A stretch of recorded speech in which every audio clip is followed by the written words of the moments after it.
It's dark in Chelsea land.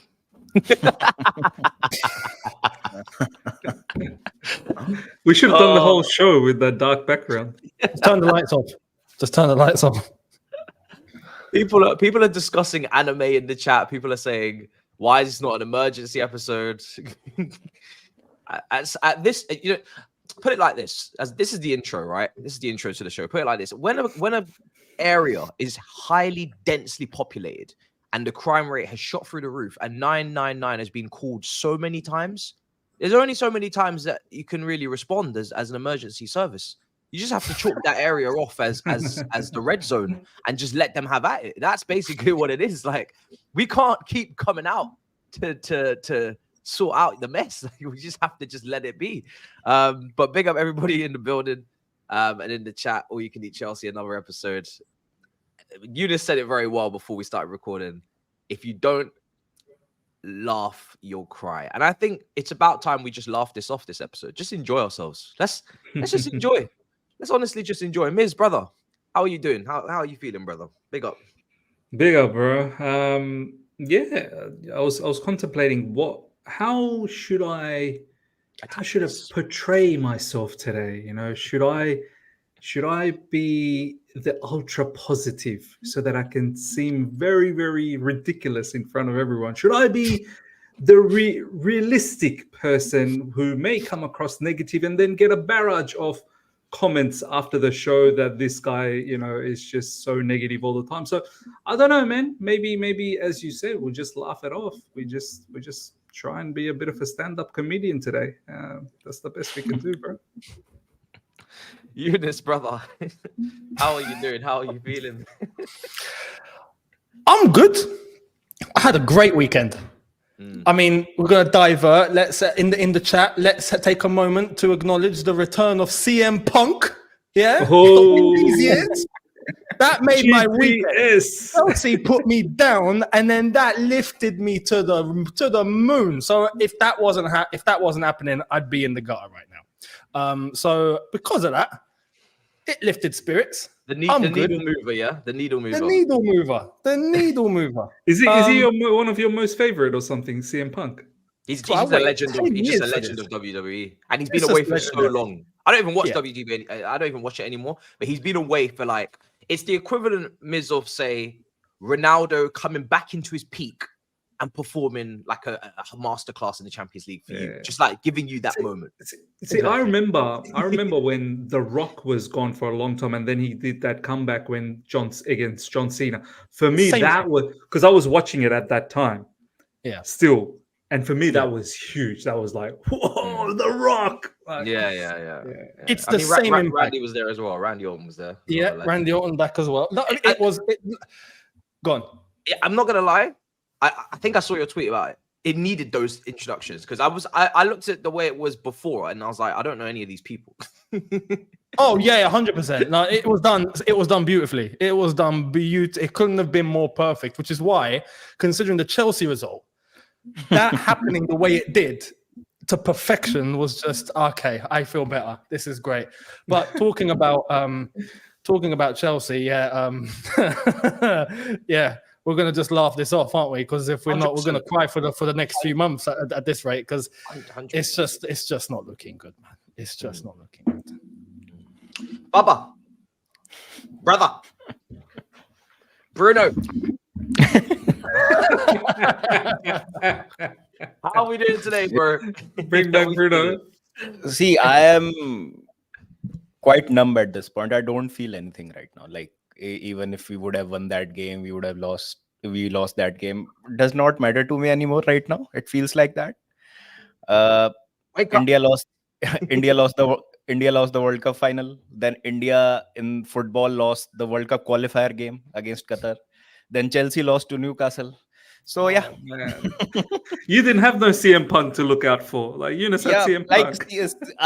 CM Punk came back. I was happy for a moment. Then I was like, oh, I'm a Chelsea fan.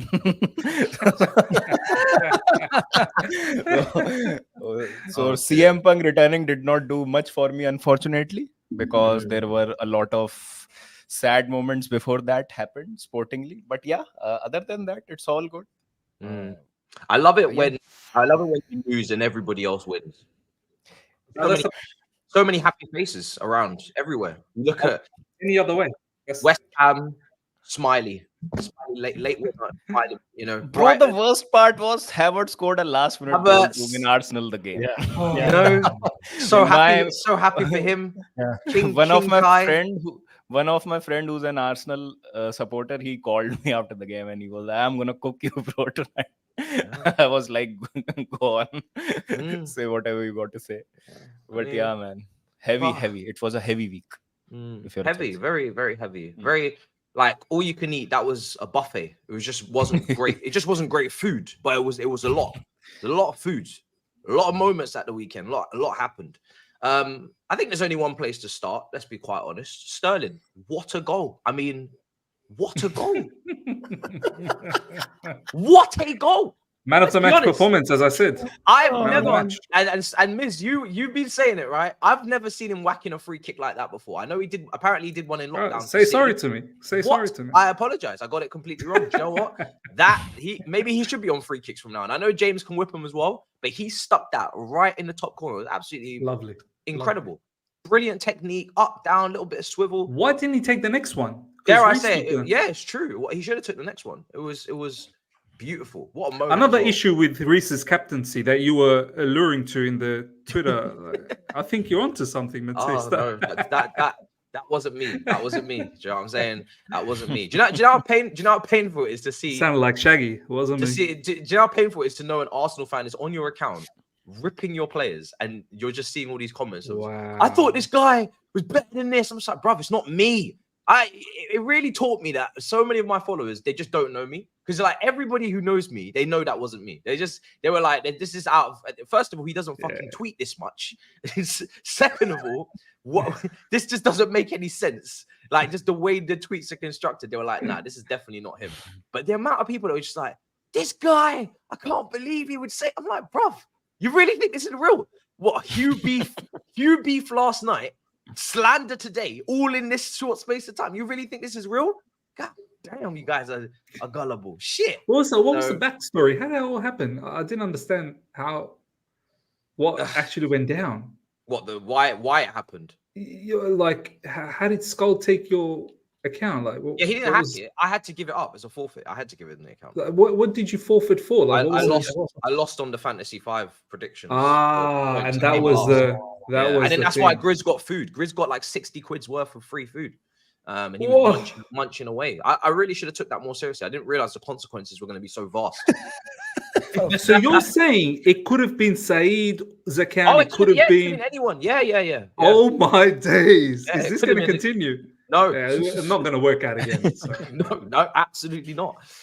You know what's mad? That the forfeit came at the time where everyone else's results went well and ours was a calamity. Oh my God, it worked out. Like, it worked out. This was just meant to be. Yeah, really not good at all. Not good.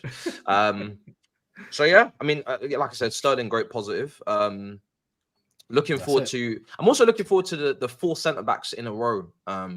Across. Is Gusto going to be back for that game? The next game? I hope not. So. I hope not.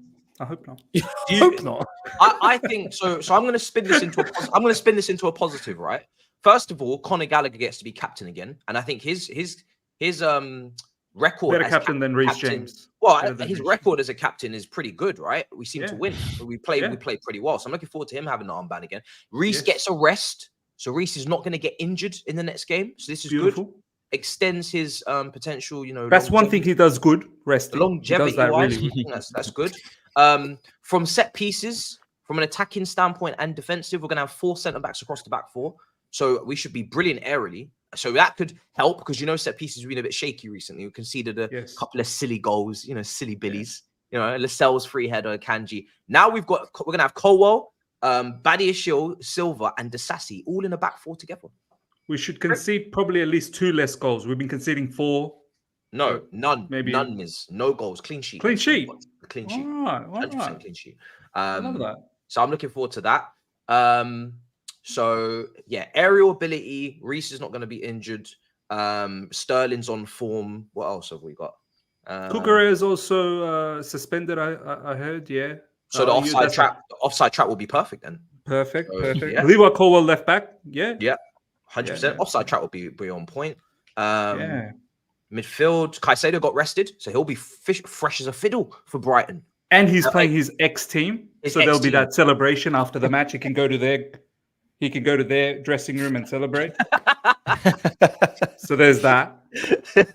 Now we're gonna win that game, 100%. Younes, are you taking in these positives? Because I need you to take this in. This is marinate this shit, bro. This is incredible. Look how many positives I've just come up with. I'm marinating it. I'm marinating. I've put it in the oven. I've brought it out, and it tastes disgusting. No. What the hell are you guys smoking? We are cooking. We are cooking, bro. We're cooking. Bruv. I don't even want to think of 4 central defenders in our back line, man. Yeah, it's going to be good. I don't even want to. Nah. Pep does it. To be fair. Unless, who else can play right? Oh, Martin should be given an opportunity, don't you think? As a left back, if we're being serious.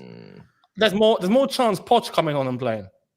That won't be happening. I tell you that now. He will not be playing Maatsen.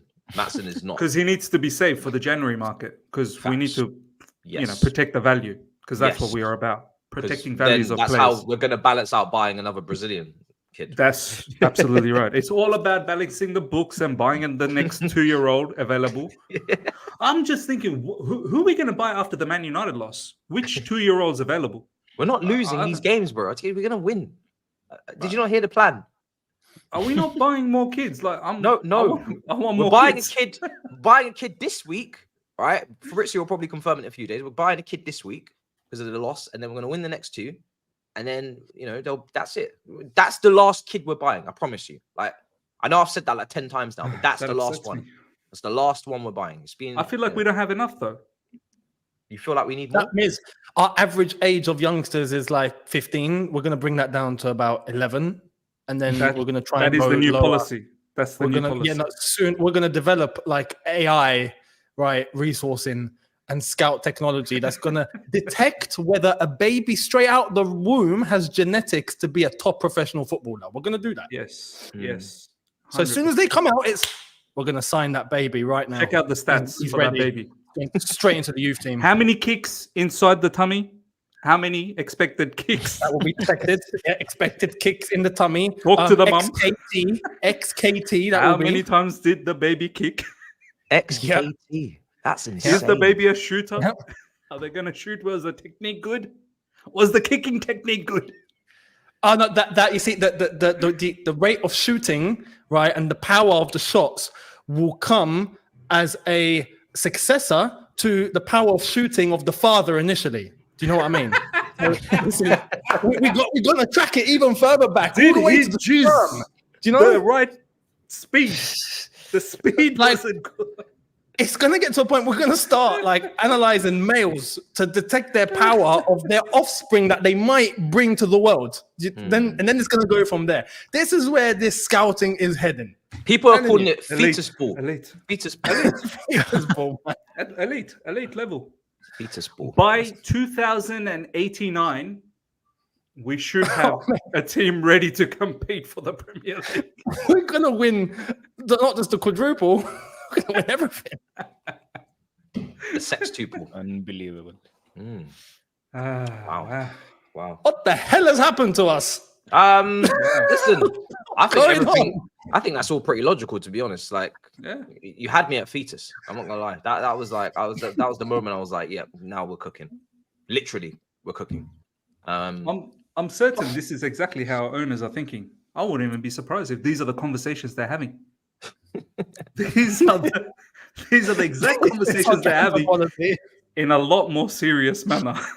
Do you know what though? What's really good is that when Matt Law put out that post yesterday about Broja and Madueke, to be serious for a moment, I thought to myself, there's no better way to make more space for young players than to sell young players, and especially one that we've literally just bought a year ago.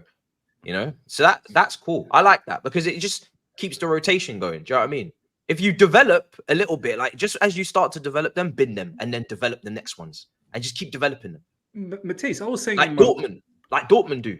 I was saying in my past couple of videos, we are getting into a position very soon where players we bought last summer is potentially looking to be up for sale in the January window. Like, we are turning over, baby. Every window is. We're not turning over the ball, not just the ball, but the players as well. So I'm waiting for that particular moment where we buy the player in January and then sell that player in January as well. So I'm waiting for that moment. I think that's when it's going to be peak.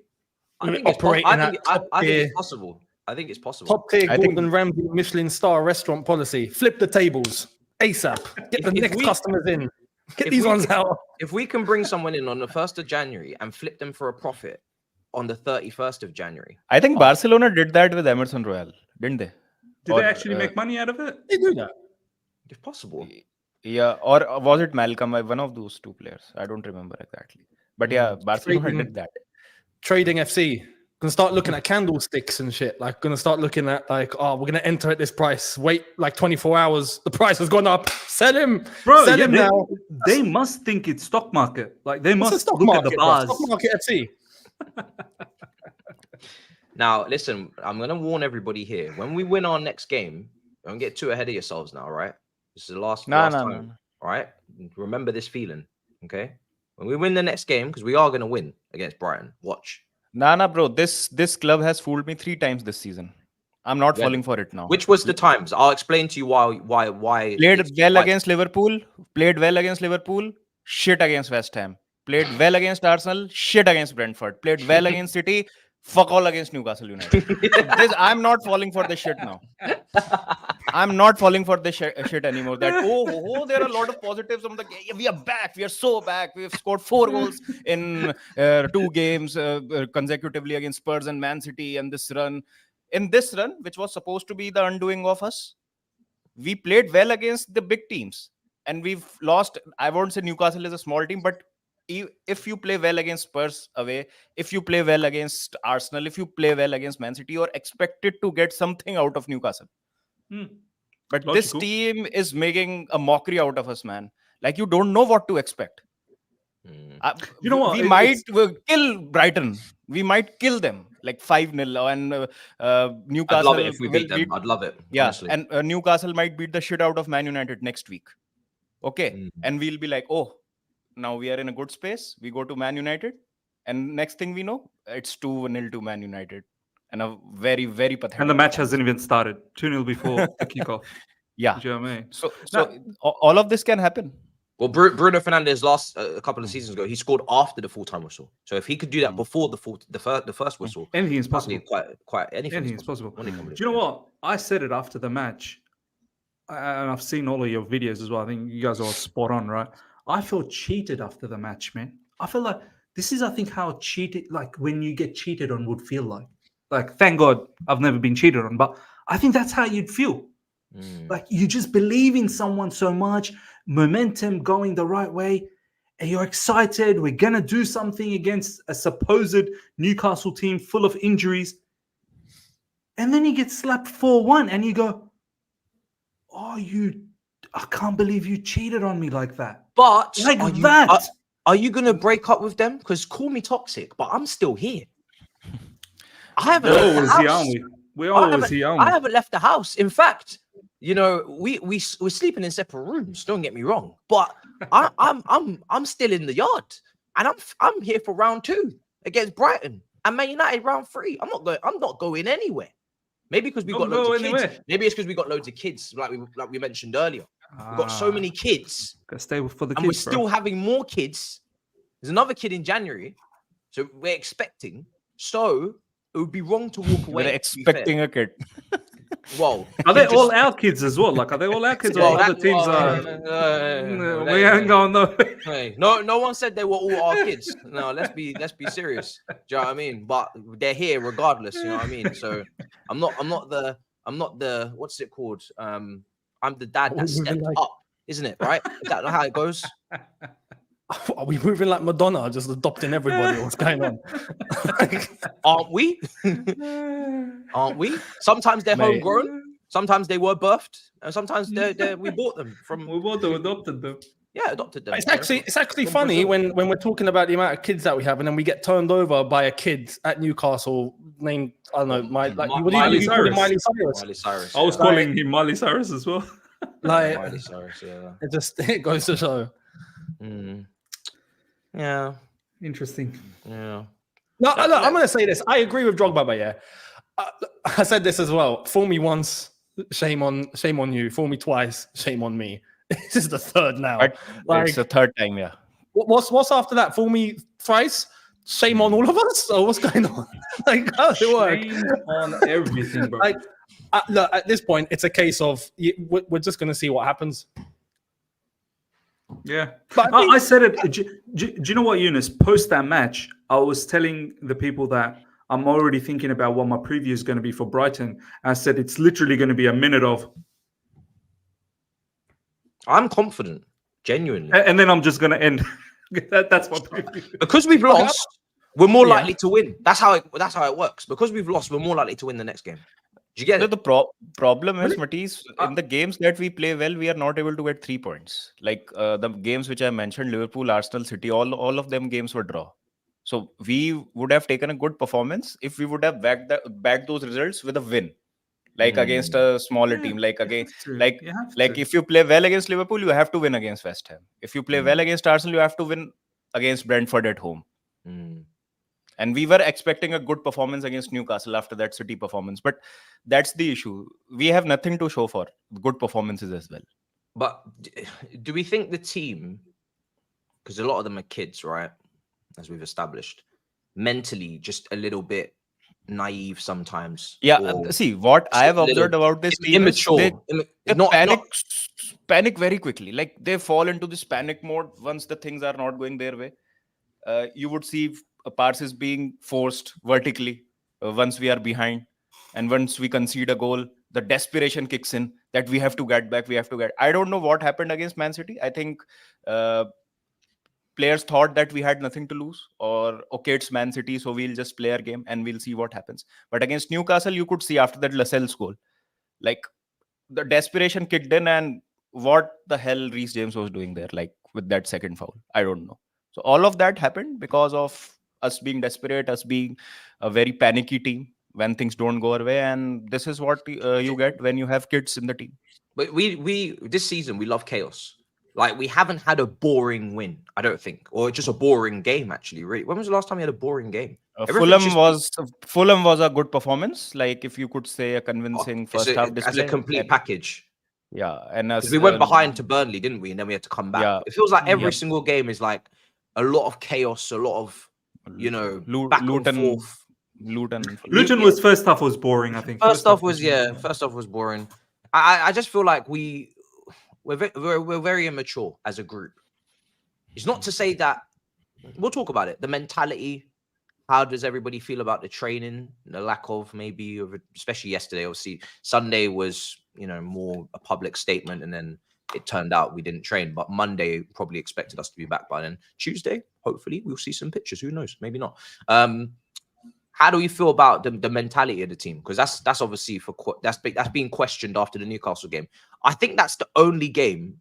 Correct me if I'm wrong. If there's any other game in the chat, let me know. Big up the chat. I'm going to go through the chat. Is there any other game this season outside of that Newcastle one where you felt like the team just capitulated? Because for me, Nottingham Forest.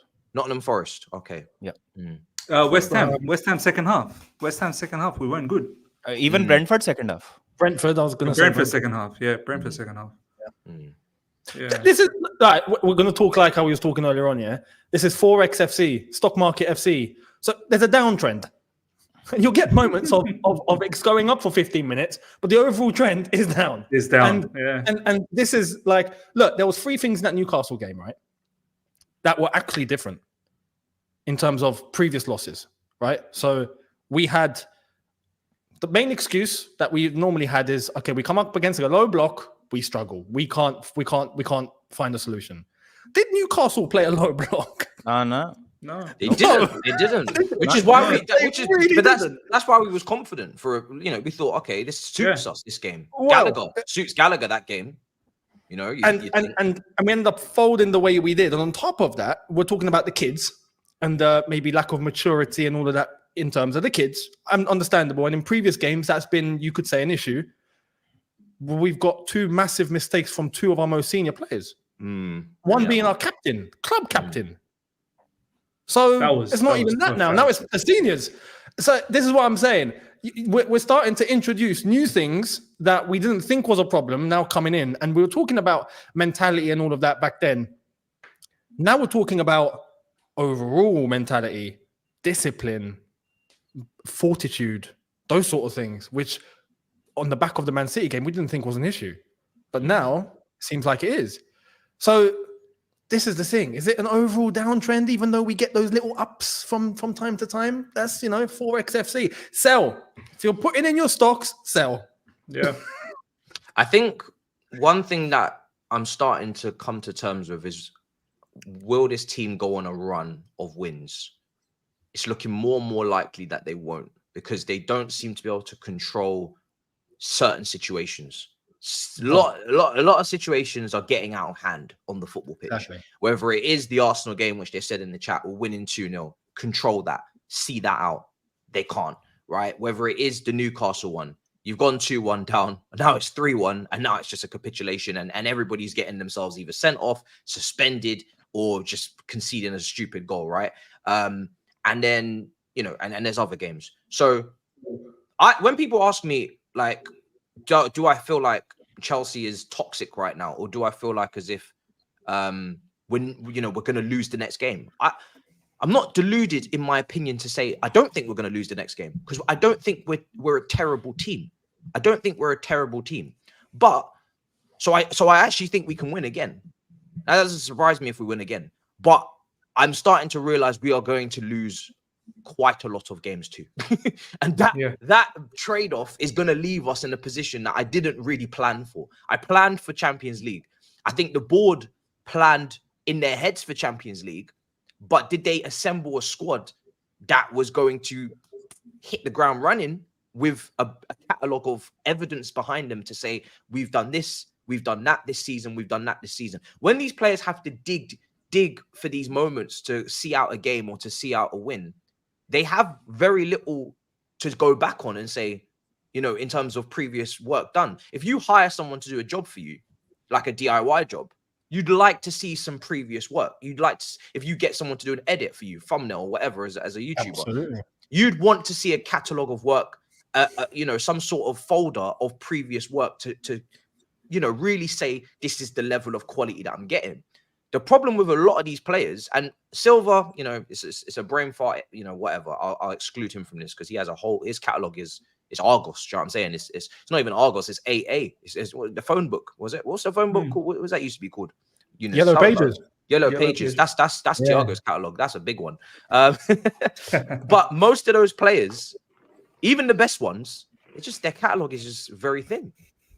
Enzo, they don't even have a catalog, I don't think. Funnily enough, right? Enzo's only been playing in Europe for one season before this. Like, he's only from South America, like literally just as quickly as Andre Santos the other day. Obviously, he's a much better player, but you get my point. The catalog is just not so big. So for me, it's one of those situations where it's like, what they're gonna do in January is maybe gonna dictate as to what their expectation actually is. If they go, I'm afraid though that they're gonna overdo it, and I don't know how you guys feel about it, but I'm afraid that they're gonna move mad again in January. They're gonna panic, right? They see Champions League football slipping away, it's not even slipping away, it's flying away, and they're going to move mad, and they're gonna sell 3 or 4, and they're gonna buy 3 or 4, and it's gonna reset the whole thing again of, right, now this player needs to be blooded in, and this is going to be an adaptation period, and this is going to take time to get this chemistry with this person and that person. That's my fear. I think that's what they're going to end up doing, because I just feel like they've got a transfer fetish. But would you guys do that, or would you stick and not twist? Because one thing I definitely feel is that we need a new goalkeeper ASAP. We need an elite goalkeeper. We won't end up anywhere with Sanchez. I'm sorry. There will be flashes of him being brilliant, but in the long run, he is as good as like what he was brought for initially, being a backup to Kepa, and that is what he is. He was I would have had Kepa, like I would have loved Kappa right now, to be honest. Like, he at least dives. No, Like he at least shows the effort. It shows the desire to stop the ball. I am not taking Kepa Elisa Balagla right now. We're not doing Balagla. Sanchez is not him, I'm bro. not doing Sanchez that. is not him. I know, Sanchez is listen, not him. it make I actually honestly, I don't know how you guys feel as Chelsea fans. Just as our own little community here. I know there's some rivals watching. I actually feel physically sick that after spending as much as we've spent, we actually still need to buy more.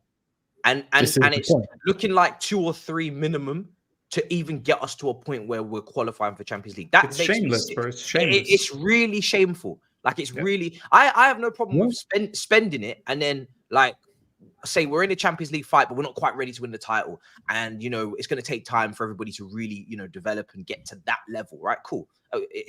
You probably should still be competing for the top end if you're spending that money, but it depends who you spend it on. Cool, I'll have to fight that cause, and I need in the next couple of years for these guys to kick on, and then all will be happy. But to be in a position where we're thinking, okay, we need this, we need that, and we probably need that, and we've already spent how much we've spent, it does feel very shameless, very sickening, and it's not a good look. Really, not a good look. I want to take it back, because I always like to think, how did we come to this situation? How did it all happen like this? Because I think that will then help us to move forward. I want to take you guys back to before the season started. After the shambolic season that we had last season, you'd think naturally Bowley created the new board. By that time, we heard news that he's given the powers, the footballing decisions to Paul Winstanley and Lawrence Stewart, Joe Shields, and so on and so forth. You'd think by the time, or even just before Poch entered, when did Poch enter? 1st July, was it? 1st July, I think, yeah. You'd think, but before that, the board sat down and talked about the goals for 2023-2024.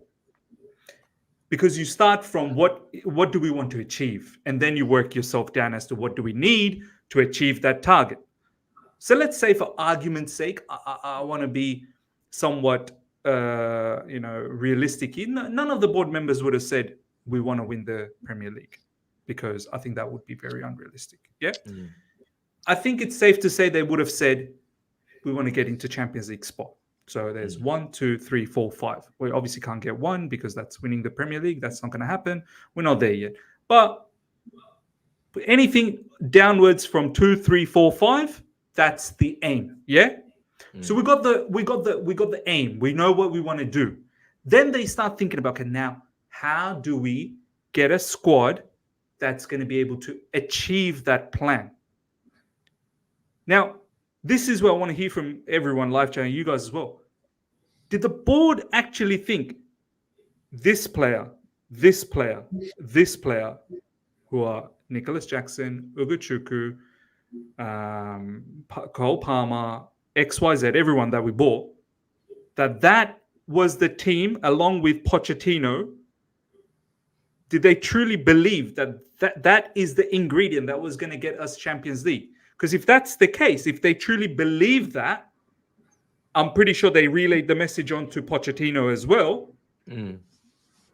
Then who's to blame here? Do you know what I'm trying to say? Like, who's to blame here? This is why I think everybody has to take responsibility, because I do still believe, listen, this team is underachieving from a league standpoint in the table. This team should, in my opinion, for the talent that it has, should be minimum in the top 7, right? And it should be knocking on the door, and it should be very close. So I think that's where the players and the manager are underachieving. I don't think the board have put together a 10th place team. I think when the window closed, everybody was pretty happy, mainly because the sales were incredible. Like, the amount of players they moved out was just it was historical. It was outrageous. Like, it was actually unheard of.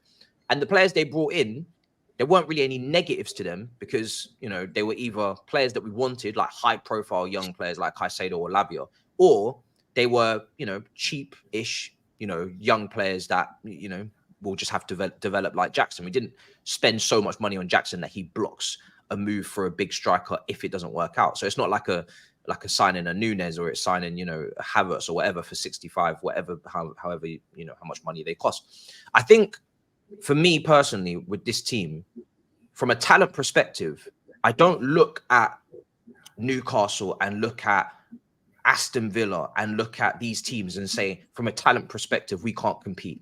But I think from a mental perspective, which is something that's very difficult to quantify, because this team has shown that they can fight back against Man City. And we're praising the mentality through the roof. And we're saying, these guys are soldiers. The mentality's on point. They fought back 3 times, which is difficult to do. They didn't capitulate in that game. But then the very next week, and Baba listed like so many examples, they just fold, or they cave, or they can't manage a situation. So I think when the board assembled this team, they had 2 different things in mind. They were thinking, talent-wise, we've scouted and we trust our scouting. And I still trust their scouting. I think from a standpoint of Andre Santos, I saw him, Angelo, like I'm really impressed with the scouting. Like we've improved from a scouting perspective, in my opinion.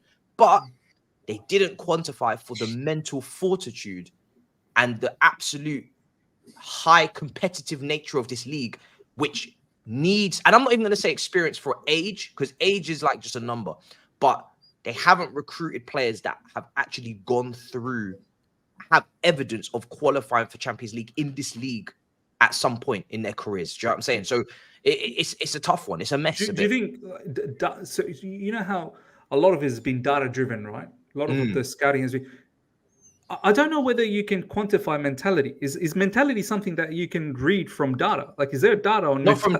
You need to feel it. No, not from there. As Poch would say, you need to feel it. You need to. What he said some weird shit in the preseason. Feel it. What was the other things he said? So about the human aspect of. Yeah. So is this whole scouting business, which the new owners came in and they're so big on data, and I get the feeling like it's very much American driven. Like in America, I hear like their sports, whether it's NBA, whether it's NFL, whether it's whatever, data. But that human element, that mentality that we're talking about, but data could look really good for a particular player, and from an attributes, and from attribute, it may look like you slot this player in, voila, it should all work out seamlessly. But we're not considering the character, the mentality. Have they gone through hardship in their life to see, can they deal with these sort of adversities when they come to Chelsea? Are we analyzing all of that, or are we just purely looking at stats? And a lot of these players, they've come from Villarreal, PSV, Shakhtar, and we're talking about so no adversity. They're not seeing any adversity. The pressure, the rise in pressure is crazy. And that's something also that we can't quantify on data. Have you got experience playing for a big club? The pressure of playing for a big club, having to win week in, week out. Jackson coming across immature, right? I'm not going to take it any further than that, but he just comes across as a bit immature at times. Mudryk with the butt crack, a little bit immature. Madueke, at times, maybe a little bit immature. So it just comes across as a team that they're clearly in this position for the first time. They're in this league for the first time. Some of them, a lot of them, most of them, and on top of that, they're young, and from a maturity aspect, they haven't played for big clubs before. They're coming into a big club for the first time, and delivering on a week-to-week basis is not really for them at the moment. They're not showing that consistency from a mental standpoint, and also from an attribute standpoint. Some of them, because I think when you go through Madueke, Jackson, and Mudryk, I think it's fair to say, if we're being completely honest, you could take all 3 of those players, and I know they're not playing at the moment, so it's not fair to talk about them. They didn't play against Newcastle. But I'm talking broader than Newcastle, because you need these players in a season when you're trying to qualify for things. These players could easily go into a mid-table team in the league, and you wouldn't really bat an eyelid. You'd say, okay, they might be some of the best performers in that team, but you wouldn't be shocked if they were playing for I don't know, a Nottingham Forest or not even Aston Villa. You'd have to give it to, I don't know, West Ham. Who's around us right now? Brighton. I don't know. You could put these players. Palace, Wolves. You could, if you was to take Madueke or Mudryk, and put him in a Wolves team and swap Pedro Neto. Like you wouldn't really raise your eyebrow. Do you know what I'm saying? You'd be like, oh, okay, fair enough, no problem. Do you know what I mean? So that's what we're dealing with. You know, they've got potential, but right now, potential doesn't really count for anything when you're trying to win games of football right now. And that's where they've got lost in the potential and the attributes, and it's not balancing with the mentality, the mental strain of playing for a club of this magnitude and the expectation and delivering today. And this is why they can't really demand Champions League football and not having any self-reflection on the business that they've also done as well. Do you know what I'm saying? They have to reflect as a board. You can't finish mid-table for 2 seasons in a row and not have any self-reflection as a board. There should be a board meeting, no manager, no players, no coaching staff. There should be a board meeting at the end of this season. If we finish in another shocking position, the consequences could still be with the manager. At this point, I don't really care, right? I'm already on the hamster wheel of managers. I'm numb to it. It will be a damn shame, but I'll get over it, right? But the board have to come together at the end of the season and actually think, what have we done wrong the last 2 years? Because you have to take responsibility. You can't finish mid-table 2 seasons in a row and blame everybody else. It's not possible. That's how I see that situation there. They will be the most culpable. If we finish in a 9th or an 8th or a 10th, the most culpable people will be the board. Because I can only blame players so much. I don't think the players have been, I don't think the players haven't committed to the team this season. I don't look at the players and say I don't like them, or that they don't want to be here. I think Newcastle game was, that was a moment where they were just shocking for the whole game, really. But maybe the first half people will, give them some credit. But really, to be honest, I just don't think they played well at all. First half, we didn't play well, I don't think, for enough of that, first half to say, I'm not going to give too much credit. But I feel like, they're doing what they can do. A lot of them, that like they can't really do any more than what they're showing us. They're trying. Mudryk is trying. I don't think he's not, but he can only do what he can do. If you need him to do something more, then you've probably overestimated his ability, what he's currently capable of doing right now. So the board will have to take responsibility, 100%. But you've illustrated, just now we've basically illustrated ourselves where we think the errors are coming from. And it's clear that we've clearly come to a consensus that the strategy is wrong, or not wrong, but maybe half right. We've done the job halfway through, got those young, promising potential players and ignored everything else. Whereas the correct thing to do would be to probably get some young and potential promising young players. If you haven't got them already in your academy, we've had a good academy.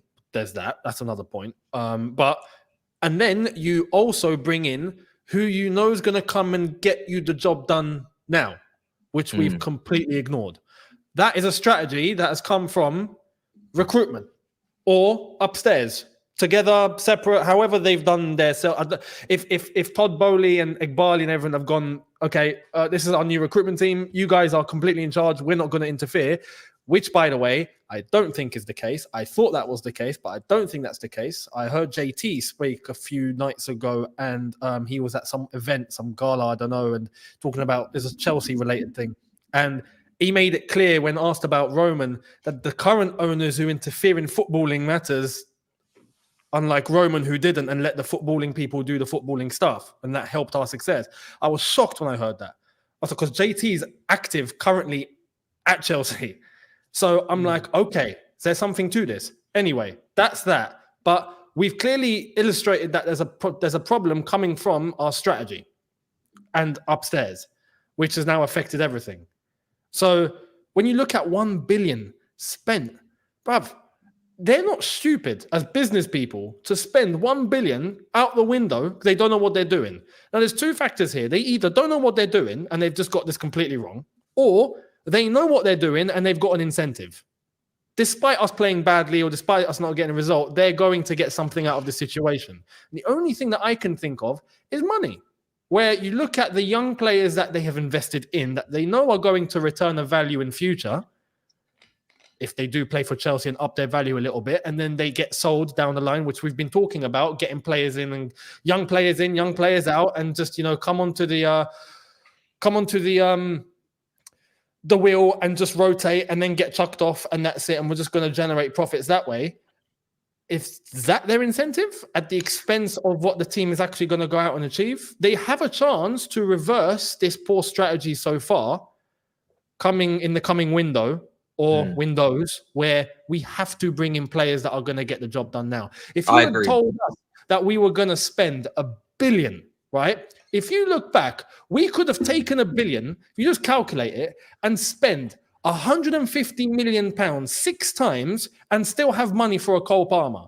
And that would have got us 6 world-class players and Cole Palmer who would have got this job up and running immediately. But we've not done that. We've spent on tons of young players and only young players with a policy of under 25, which is bonkers, which now apparently we're thinking of turning our backs on. So it goes to show, are they experimenting, or are they realizing they're getting caught out, or they're just bothered about the money that's going to come in from the youth players that are coming? It's just not right. There's a chance to reverse that, but up until now, this lays with the people upstairs and upstairs only. They had a prediction, they had an aim or an objective that, okay, it's got to be Champions League football. But if we look now, realistically, hindsight is 2020. We haven't built something that's going to get us Champions League football. We just haven't. So it's on Poch and the players to an extent in terms of what they can do and their ability. It's a sabotage. They're not going to achieve it. Yeah, but also to add to that, and I remember me and Miz were debating this as well in the summer, but my reasoning as to why if you're going for a pure profit scheme, I don't understand why you spent 115 million on, or how much did he cost on Caicedo, 105 million on Enzo Fernandez. You're not going to make profit on those players. So if you're going for a pure profit scheme, right, and you're just trying to spin the wheel, then why have you actually chucked large quantities of money at these individuals in particular, especially like Mudryk as well? You're not really turning the profit on Mudryk, really, to be honest, unless he develops like that and he really kicks on. You're probably going to make a loss if that doesn't kick on, if he doesn't start to show that he can be a world-class winger, right? So again, Fofana, fantastic example. How much did he cost? It was a world record fee for a centre-back. We forget about him. Fofana is the most expensive centre-back in world football. We often forget that. That's how much he cost. So you're not going to make a profit on him either. So if you're going for a profit scheme, everybody should be in that 35 million pound range, 40 max. But we haven't done that. So that's why it's conflicting for me, because I don't understand.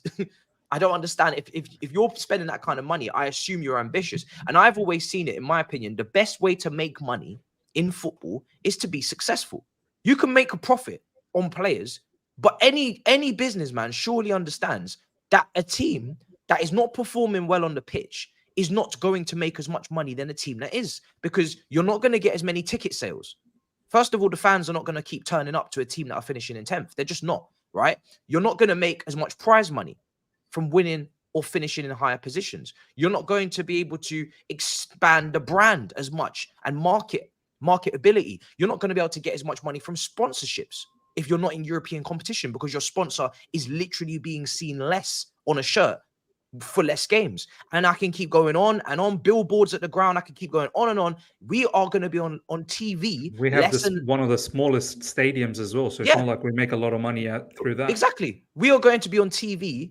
You better get used to seeing us on the 3 o'clock slot if we're going to be shit, because nobody wants to put a shit team on TV very often, right? We're going to only get the little crumbs, the Sheffield United and Burnley crumbs of TV scheduling. We're not going to get on TV as often as we used to. So all of these things are going to continue to keep happening if we don't perform. And that's why we have to make Champions League, because we need the revenue, because we spent a lot of money. So I actually can't fathom that they're not ambitious to finish in top positions and win trophies, because that is actually going to make you money. Man City record revenue. Does anybody not believe that? I mean, that's obviously they made record revenue, didn't they? They're winning. Obviously, yeah, they might have done something with the numbers, but you know what I mean? This is where I went back to my, taking a step back and realizing what was the aim. So if the aim was to assemble this team to reach Champions League football, as Younes has mentioned, like either you've absolutely underestimated this league, you thought that this is the players, but I also want to add another twist to it. surely when Poch took up this job, and apparently it was how long was the process? It was like months, right? It was like at least a month-long process. Surely Poch would have gone through all of this information. He would have asked, what type of squad am I getting? What is your ambition for the upcoming season for me, for season 1? Oh, okay, Champions League position. How are you building the squad for me? Who are you bringing in? Who's in the pipeline? Oh, these are the players that you're kicking out. These are the players you're bringing in. These are the ones that you're talking to the agents with. Surely Poch at that time could have done 2 things.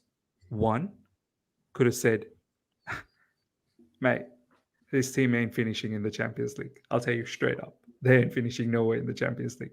I can do miracles with young players. I can develop them. But I'll tell you straight up, this team ain't getting you there. Or 2, he would have said, I think I can do a job here. I think I can do this. I think I can get Champions League. This is this quality. So what was it? Like, I can understand the board has been assembled from Brighton and Monaco background. So they're probably thinking about that type of players. Do you know what I mean? They're not really thinking about, I know we've got Enzo and Caicedo, but generally, data analytics, and they're thinking about those gems.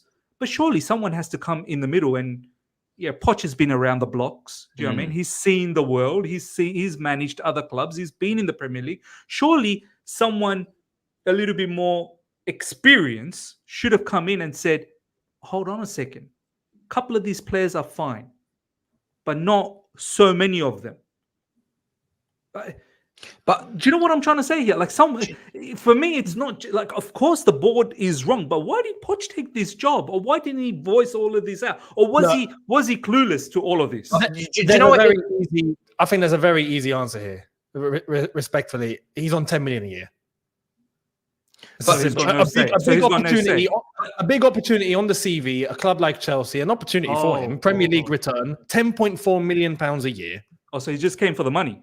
No, I disagree. Listen, Chelsea is still and will continue to be one of the biggest clubs in this country, right, and in the world. So that is an attractive job for anybody to put on their CV. It's not just about money.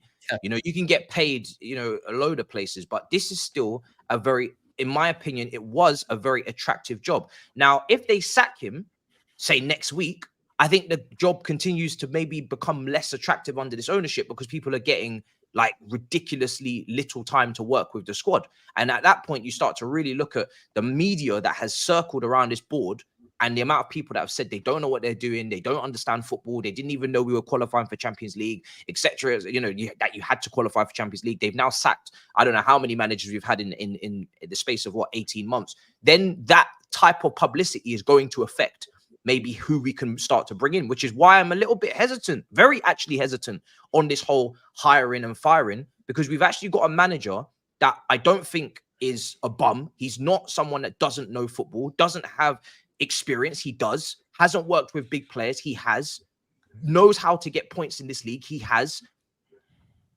gets along with the team man and management wise. People will question, certain things in terms of training and managing certain individuals. But in terms of not being combustible like a Conte, he's doing that, which is what is needed for a young team. You need to keep them together. You need to create unity, right? You need to barbecue your chicken, at Cobham. You have to do these things because it's a different generation. I think Miz articulated that in a recent video. As much as we don't like it, it's a softer generation of footballer that we're dealing with here. And those authoritarians, as much as we can wag the finger and say, oh, bring him back, it probably will decimate the place and send a lot of players packing like Sancho and eating lunchbox in cars, right? Let's just keep it a buck with the Jacksons and Mudricks, right? So there's a lot of things where I'm very, very hesitant on just fire him and then let's just bring in someone else. Because who is this board actually bringing in? When you look at their shortlist over the last summer, they were looking at Postecoglou, Company, and before that it was Potter, and it was Lampard they decided to bring back, right? And they also, so let's not look at the managerial list and think, oh, we're gonna get someone great. You might just go and get another one of those, hitting hopes. But then in that case, Matisse, I need the board sacked. Then I need the board. Someone needs to be accountable here. Nobody can sack them, brother. Roman literally put them in a position of security. You're not allowed to go anywhere. No. As in the board of directors, not the owners. Owners are staying. I'm talking about Winston Lee or Lawrence Stewart. One of them has to go then. Like someone needs to be accountable for this stuff. Yeah. I think the recruitment guys are following orders from Bowie and Egbali. I think that's what they that can't be also... true, bro. You don't think so? True. You No, don't but at think the that same time, What look, do they I know was about thinking the like sport? Younes. I was thinking like Younes until I heard JT a few nights ago. I'm like, this is crazy. Like that was mind. I'm surprised it's not actually got as much attention as it did. He actively said it in terms of footballing decisions made by the current owners. I'm like, flipping hell, what are we doing then? Because that's where the problem starts. If that's going on, that's the key. It's right there. Younes, Right are there. you saying the plethora of young kids that we are every week we lose, we're linked with another 18-year-old? Is this a directive directly from the owners to do this? It's definitely not a possible. Well, it's think definitely not a case of eliminating that possibility. Listen, there's no way there's no way a club that have consistently since last January recruited under 25s. There's no way that's not a club policy. There's no way Todd Bowie and Egbali have not given the green light on that and said, okay, that's the way to go. Like, I believe that when they were hired, and Lawrence Stewart and whoever else has come in, right, they would have had to present the ideas for what they believe is the best method to get back to the top level via recruitment. They would have given their blueprint, and the board, in terms of Egbali and Bowie and whoever else is in that group, they would have had to co-sign that and say, yes, I agree with that. Let's go with that. Because you can't hire recruitment staff, them just do whatever they want. And then you're just like, I don't like this. What are you doing? Like, you must have said yes to that. Otherwise, you would have gone with different recruitment staff. What's to differentiate between? Is that why Vivell got sacked? Probably because he said, yes, this is probably wrong way to operate. Yes, this exactly. is the wrong way to operate. Exactly. So then we're in a mess. We're in a mess. He wanted João Felix, or he wanted someone else, and and it didn't align with what the others wanted. And there's such a thing as having too many cooks in the kitchen. You do need to move in.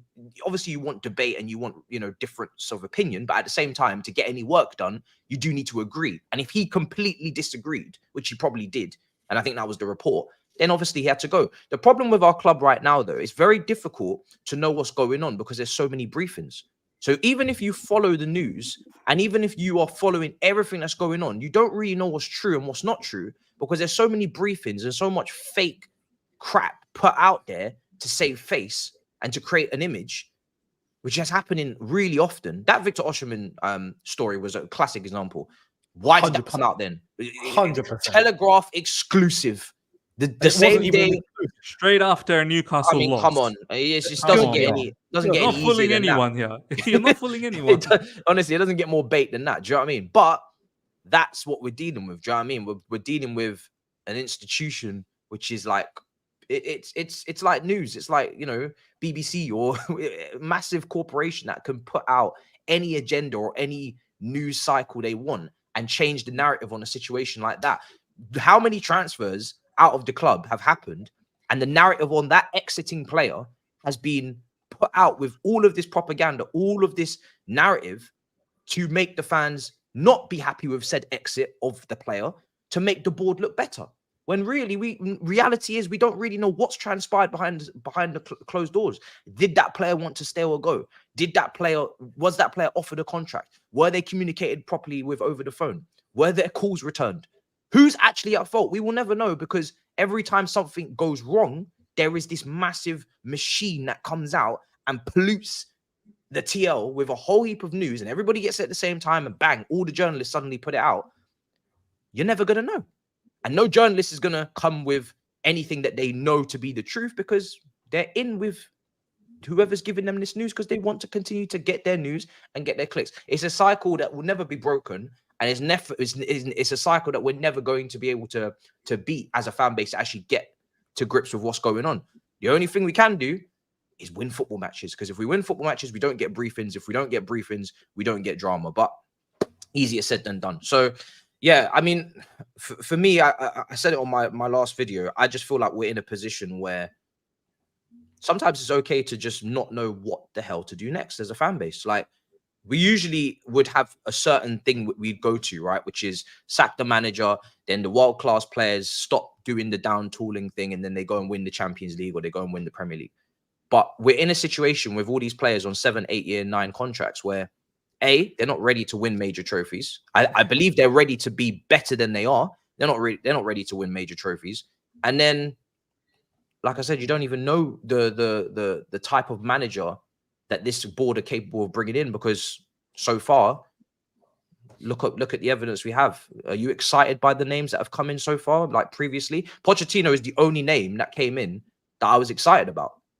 Everybody that's managed the club since they've come in, I've literally been like, okay then. So let's. I think we can all agree that, as Younes has so well said, and Matisse as well, and Baba as well, you guys have said, we're not going to fall for this, right? Like I certainly fell for the up and down, and I really thought that after the Man City, we left everything behind. We're on the upward trajectory, and looks like that's not the case. And Matisse, you've also said now that potentially could beat Brighton, but then we're going to have another Newcastle-like performance just around the corner very, very soon. So this seesaw thing will continue until the January transfer window. So as a collective, what change are we looking for? How do we change this club around now? Like, what are we looking for? Because this seesaw up and down thing, if we continue for the rest of the season, you best believe we're finishing in the second half of the table. Because the chart is of a mid-table team. That's what mid-table teams do. Yeah. 1 win, 2 losses. 1 win, 2 draws. 1 win. That's what they do, right? So how do we change? Because we've now experimented. The new owners and the board, the sporting directors, they've experimented now for close to season and a half. It'll be 2 seasons very soon. Surely there comes a point where they're going to go, do you know what? This was the initial plan. But 2 years down the track, this plan has been absolute filth. So we got to rip that up. Let's come up with a new plan. Is that what we're saying, or are they going to continue with the same? They cannot rip up the whole plan because they've spent $1 billion on it, right? So when you invest $1 billion into something, you have to see it through. You can't just rip that up. You can't just, what we're going to do? Like, you can't just flip the squad. That's insanity. You can't do that. So all they can actually do, in my opinion, from a player standpoint, first of all, these individual errors have to be cut out. Now, it's easier said than done, because clearly it's a consequence of, not because they don't care, some of them, it's also because they're just immature, naive, not aware of their surroundings, right? They're young, they're not getting to grips with the Premier League as quickly as they need to. A lot of them in their first season in this country, in this league. and we usually, and I said this before, we usually allow for one player coming in from overseas, they need a year to adapt. 2 player coming from overseas, they need a year to adapt. Oh, they're young as well. Okay, they really need time to adapt. This is why I can only take it so far with the players. We have like 7, 8, 9 players that have come from overseas. They're in their first year in this country, in this league, and they're young, and they therefore will need their time to adapt, and they need to play their Newcastles for the first time and understand St. James's Park is not a piss take and that you have to stay switched on or you're going to get clapped. They need to play at Brentford for the first time and understand that on those long throws and those set pieces, you will get absolutely clapped if you don't focus and you don't pick up your man and mark, etc.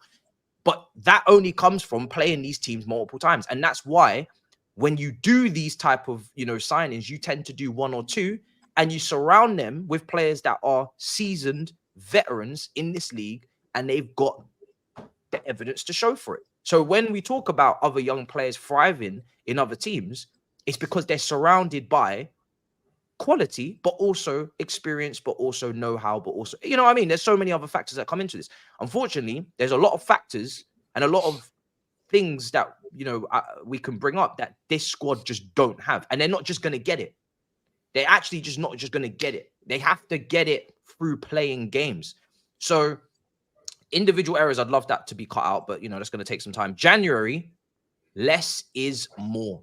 Right now, it's very easy to say, let's just bring in loads of players. Let's just sell loads of these players and let's just flip the whole team in January. If we were to sign 1 player in January, 1 striker, and get rid of Malang Sarr, Trevor Chalobah, and sadly Ian Maatson, because he's not playing, so may as well just get your money and go. Actually, I don't really, it is what it is, right? Those 3 sales, and you bring in 1 striker, and then honestly transfer ban us. Transfer ban us for the next 2 windows. Transfer ban us and just leave us and we will find out. And I'm not saying, Younes, that's going to work with that project of players, but you've already purchased them, so you must find out. You actually must. As Saeed said, you must. What was he say? What did he say? Didn't must. Because you didn't must. So, bro, you actually must. You actually, bro. We're not going to sell Madueke after 10 appearances or 10 starts. No. Apparently we are. No. Apparently You're not gonna just sell players that you brought in. You've barely given 5 games on a trot. No. You must, because you didn't must. Because you didn't qualify for Champions League, you actually must. I want to see these players for 2-3 years together go through the gears, gain experience, and if we fuck up, that's on you, board. That's on you. But Matisse, you must. Isn't it more wise to realize you've made a mistake and to rectify that mistake as opposed to continue with that mistake? But what's rectifying it? What's rectifying the strategy? The strategy that we've gone in, that we've acknowledged isn't fully correct. It's half correct. But we're talking about individual errors and some players that are making those individual mistakes, and there's no leadership in the team or anyone to look up to. We need those characters. They got to come from somewhere. We don't have them at the club at the moment. And it seems like there isn't much leadership within the entire club, but on the pitch, we need those players that are going to set the example. I would add to a striker 2 or 3. I wouldn't even think about getting any kids. Screw the kids. I'm done with kids. No more nursery, primary, second. No, I'm done with that. Daycare is closed. I'm looking at postgraduates only. Postgraduates only at this point. If you've got a master's degree, PhD. Listen, PhDs. We need 2 or 3 players that are going to come and help become the spine now, like that are going to set an example now, and that's it. That's it. But Younes, the first summer of this ownership, who did they bring in? They brought in Aubameyang, they brought in Koulibaly, they brought in Sterling, they brought in Fofana. Who else did they bring in? They brought in experience. Cucurella. They brought in experience, right? Who's to say that the experience they're going to bring in is going to be good experience? Who's to say that the experience they're going to bring in is not going to come in on their high wages for their high fees and clog up the squad and pointlessly block the young talent that potentially could grow and could become something serious in the future if allowed to go through those peaks and troughs? That's the trade-off. It shouldn't. Obviously, it's not saying change the entire team. It shouldn't. It's not changing the entire team to all mature players and all 29, 30-year-olds. Like, no. But in order to bring in those 2 or 3 that are going to alleviate the pressure of those young players who should be able to look up to those players with time and in 2-3 years turn into better players, that should be the way. Because right now, if we just keep how we're going, these players are just pissing in the wind. They're just headless chickens. We're just going to keep going. And sometimes the piss hits them back. Or sometimes it hits somebody else. Sometimes the piss hits Pep. You know what I'm saying? They're pissing in the wind, it hit Pep in the face, bro. The 4th. And then next thing you know, they're pissing in the wind, it splash back, bro. It happens. Bro, the thing is, in order for them to grow, it's wise that they have, much like we've done previously, that there's going to be players that are setting the example and leading by example and showing them the way. So where they do make the mistakes, they get rectified immediately, not just by one manager there that's trying to hold an entire squad of 25 or whatever. But on the pitch, while it's happening, players that are going and in training that are going to set a level and set a standard and set an intensity where for them it's normal, but for the young players it's like, oh crap, this is new. Like, but they have to adapt and they have to make sure this is what it is. But if you give them the power and the control, they're just going to keep doing what they're doing, thinking it's okay. You know, it's like kids without parents. Just go into the wilderness to see what happens. Good luck. Hope you turn out to be a 30-year-old that's not in jail. Like it's crazy. We need to, and I'm not saying like go out and just invade the transfer market, but to reverse the transfer strategy that we've had so far. And if it does mean breaking the bank a little bit in terms of wages and going above the average, which we currently have that we've managed to bring down, so be it, because that's where we are. If not, look, 2 seasons in a row, mid-table, bottom half of the table, no European football, billions spent, but that's going to lead on to a 3rd year. The way we're going, that's going to then we're going to have to start talking about where we are as a football club. Like I don't want us to get to that point. I think, and you let me know if you disagree, obviously, but I think, well, first of all, I'm struggling to understand how we can afford to do what you said, because of obviously, if you don't qualify for Champions League and you've spent what you've spent, obviously we brought the wage bill down, which helps, and we've amortized the fees, which helps. But if you're trying to move and shuffle his squad around, more likely than not, a lot of the players you're moving out are probably making losses. So that's only catapulting on the problem, right? In terms of that's only adding to the issue on terms of the spreadsheets. You're probably making a loss because if you're selling them, they've not achieved anything, which is why you're selling them. But we've already purchased them recently enough to make a loss on them, like literally right now. But the other thing is, I feel like Pochettino is going to have to, and obviously his man management is for him to kind of run, because only he knows these players personally. Only he knows what to do with them on every single given day in every given situation. Some players need a slap on the wrist. Some players need arm around the shoulder. I can't judge that from here. You know what I'm saying? I don't know who these people are. I'm just looking at them on the football pitch and seeing how they're performing. But Pochettino is going to have to lead that team like 5 senior players probably would have to. Like, he's going to have to do even more than, like, he's going to have to absolutely run that team like a proper manager. Like, I'm talking, you are going to have to get it absolutely spot on in terms of man management and in terms of maturing that team and developing them. You are basically their father. You are the Sir Alex to the Ronaldo when he came in from Sporting Lisbon. That is you. You must. This is why, this is your bang on, Matisse, that you said this. And this is why I said, off the back of the news, boys, last night, Poch saying that he thinks the squad is soft and he wants Reece James to drive and build this team to that mentality monster that we need to. And what you just said, Matisse, is exactly what I said. Why should it just be Reece James? It should be Poch. The mentality of the team comes from Pochettino. All of this thing about the squad being soft, the mentality is weak. We don't seem to have the focus for more than 1 week. 1 week good, 3 weeks crap. That, for me, Pochettino, you, as Matisse said, you are the father of this squad, because every kid, everyone is so young. Young players looking at young players, trying to learn. They got to look at you, Pochettino. You're the one who's going to have to guide them. This is why I keep saying, yes, the owners, the board, all culpable. But what are you doing as well, Mr. Pochettino? Why did you say yes to this job? Just for the money? There are other ways of making money, brother. You're getting your reputation. It's an exciting job. It's definitely an exciting job. But you're going to get your reputation damaged if this continues this manner. You as a coach, you need to keep up that reputation. So you need to step up. You need to be ruthless. And all of this, post Newcastle match, him saying that no way tomorrow is a day off, tomorrow is a training, and then we hear that it was a day off, and in fact it was 2 days off. No problems. They might have scheduled it a long time ago that these 2 days were going to be days off, and then after. But why then come out in public and say that you're going to scrap? It all makes you look like a fool. Yep. Who's going to look after who? I think this is what Younes was saying the other day in one of his videos. Who is actually looking up to? Like, who's my role model here? Who's my role model in this club? Who am I actually looking at and thriving to be? Who's setting the example? Who's setting the example? Who's setting the bar? I got my manager who's lying in press conferences, or maybe he wasn't lying. Maybe he did want a training session, and then when he went to the dressing room and said, "Lads, tomorrow no day off. We come back to the training session." Maybe 6, 7, 8 kids put up their hands up and said, "I want to spend the time with my mum and dad because I want to miss." No.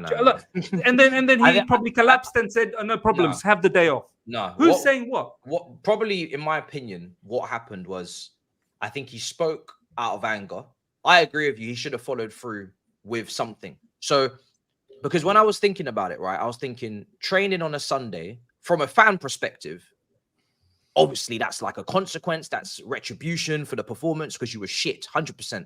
But from a fitness standpoint, are we gaining anything? Because half of them are injury prone. Half of them have just come back from South America or whatever. They're fatigued. They only just returned on Friday. Okay, then why say that in the press exactly? So don't say it, right? Because you said it potentially out. You said it potentially out of anger. Do you remember when Ten Hag spoke about Sancho out of anger and really could have just spoke about the team in that whole situation? But then for me, that seems very, very weak as a manager to be able to give into emotions like that. It happens. It can happen. No, it can happen because even the great managers, level like that. Even the great managers have said something in press conferences every every now and then, and you're like, yeah, fuck me. But like, it doesn't happen often. Do you know what I mean? It doesn't happen often. But this is where my caveat is. I would say then personally, what would have been great as a medium, so you don't, you know, come across as you've changed your mind in such a short space of time, but also you don't kill the players fitness-wise. Everybody just comes in Cobham next day. We can do barbecue, cool, but we're also going to watch the game back, and we're going to go through this tactically. Exactly. We're going to do a recovery day. We're going to do a watch along. We're going to do a watch along. We're going to do a watch along, and we're all going to do it here. And and that stops Jackson from going to Spain, and that stops Mudryk from going to London Eye, and that stops all these guys from, because I can't get angry with players going and having free. This is not jail. Your day off, you have freedom to go as you please. Now, if you're Thiago Silva, you've got a family, you're gonna go home. If you're Jackson and you're a young kid and you're single, you're maybe gonna. Oh, he's not single. I think he's had a kid. But you're young. You're gonna go out. But also, like, you know, again, this talks about maturity and awareness, social awareness. Some players are like, okay, we've just lost.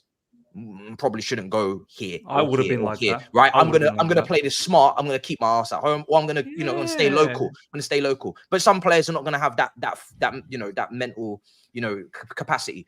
But this comes back to the manager, because if you just don't give them the opportunity by just saying, listen, we're doing a watch along, bruv. Come to Cobham. Everybody come to Cobham. Next day, I'm not going to train. We're not going to make you run. Okay, this is not military. It's not necessarily going to help, but we're going to watch. More than you can believe, we're going to watch that game. Again, and we'll have the board out. We'll have the board out. Performance, 100%. And I'm going to cook some chicken wings, and I'm going to pay for dinner, as I said, because I was in the stands. But we're going to spend the time together, because every single international break, what we keep hearing is, it's a great time to spend together as a group, because we haven't been able to train enough as a group, because, you know, there's so many international breaks, three breaks. It's a very new team. They haven't played together for very long. So this is a great time to get together. Sunday, that was the day. Get together. Don't go anywhere. Do you know what I mean? And that would have been for two reasons. It stops the players from going anywhere, so they don't get any social hits. But also, it is a consequence for the performance, because now you understand as a young group, and this is my concern, that exactly you can't perform like that in a Chelsea shirt. You just cannot. There's consequences. Like There's consequences. So you have to take that. You have to hold that. It's not every time we lose that it's going to be a big song and dance, because we can watch the game and understand what has happened, and whether you've been unlucky, or whether you know, just haven't even finished, you know, or whether the referee. But that game there, as was said, and I agree with Poch, it was the worst performance of the season. So we are going to do something about that. We are going to do something about that this week. That's how that would have been the medium for me. So I think that could have gone better. That could have gone a lot better. This is exactly, I think, what would have been the perfect solution, because people had the immediate assumption that, if they're coming into Cobham, they're doing drills and laps, and it's going to be military, as you just said. Like, no, it doesn't have to be. In fact, what would aid them is to get in morning, recovery, focus on recovery, and then afternoon, we're going over the game.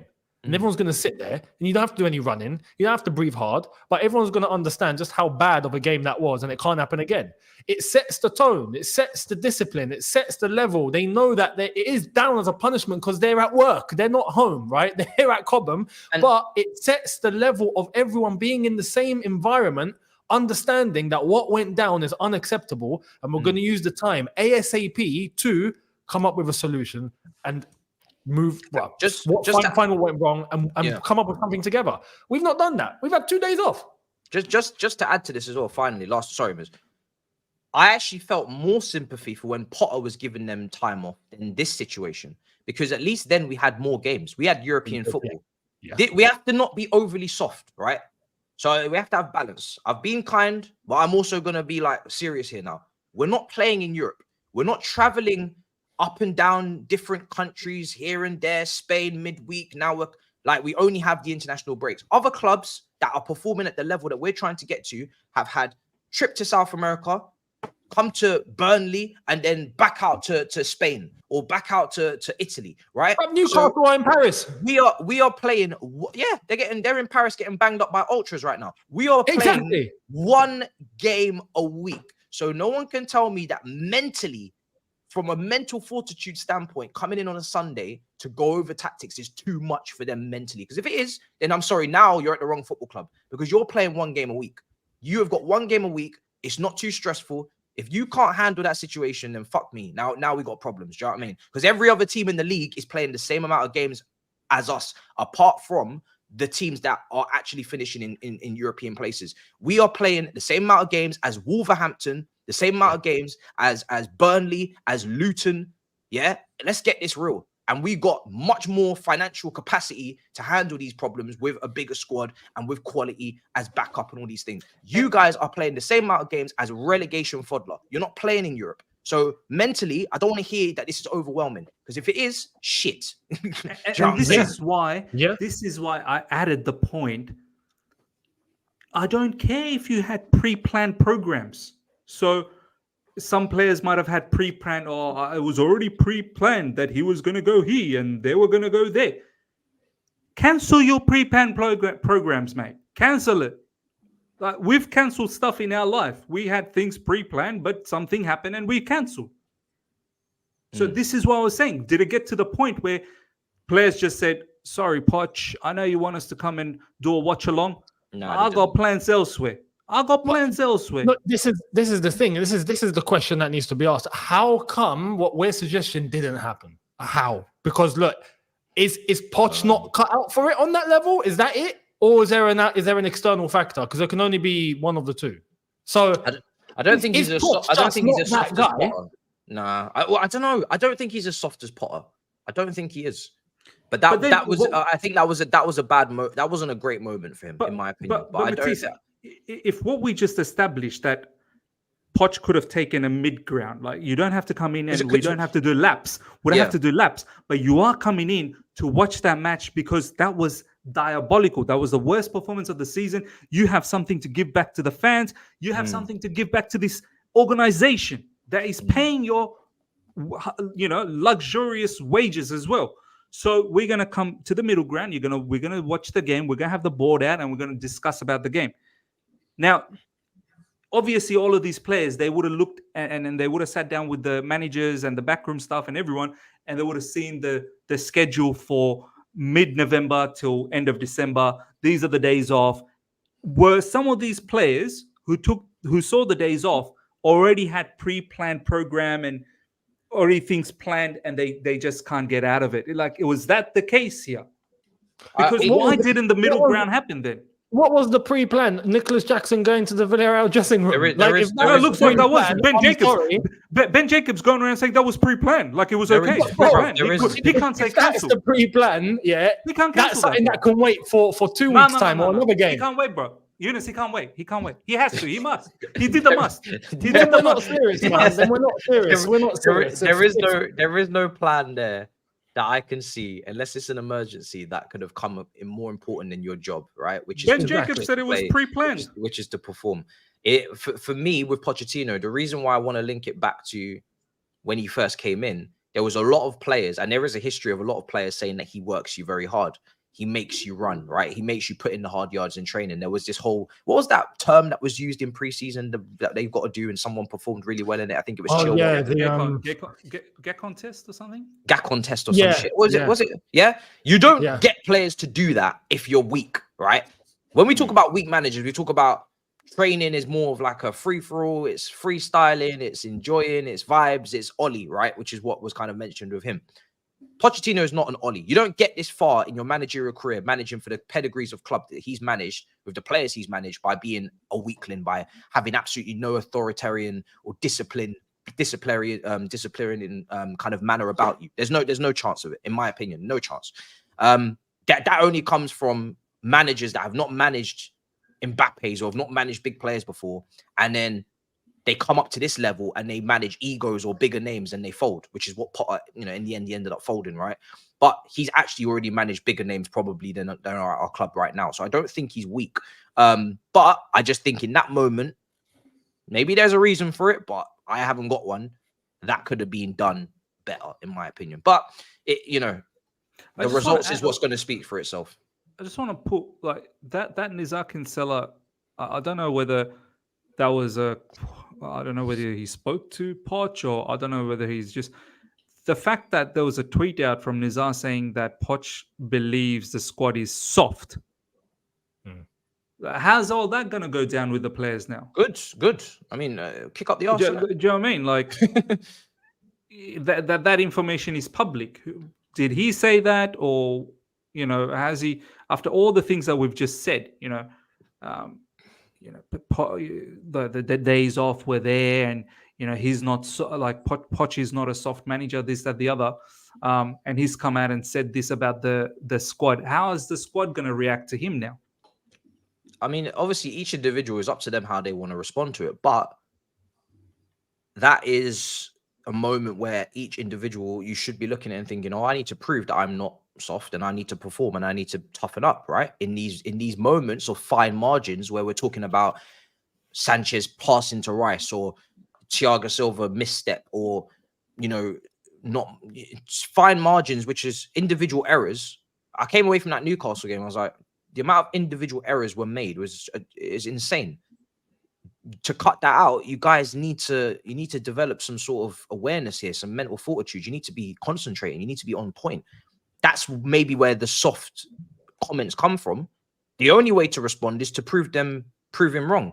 If you respond in the other way, which is complaining and throwing your toys out the pram, then we've done a very poor job on personality recruitment, on mentality recruitment, right? Forget technical and talent. We're talking about what's up here in the head. You have not done your research in what's up here. If they respond in the wrong way, then mentality wise, it's not working out. It's not checking out. Baba, you've heard a lot of ranting. You're at peace. Talk to me. The chat are like, yo, we want to hear from Baba. See, I personally feel that the word collaboration was very important for the owners from the onset. Like, even when we heard Tuchel when he got the sack, like, owners always said that we wanted to collaborate with him, but unfortunately we were not on the same page. Graham Potter was a very good manager to work with. Apparently they were not very happy or very keen to sack him because he was too easy to work with. So I think that is where Pochettino comes in, and he has been selected not just on the basis of if he's a better football manager compared to some of the other names that were thrown in before the recruitment, but how easier would it be for the owners to work with him. So that's the case. Like, will Pochettino be on the same page? Will he quib about the signings that they make?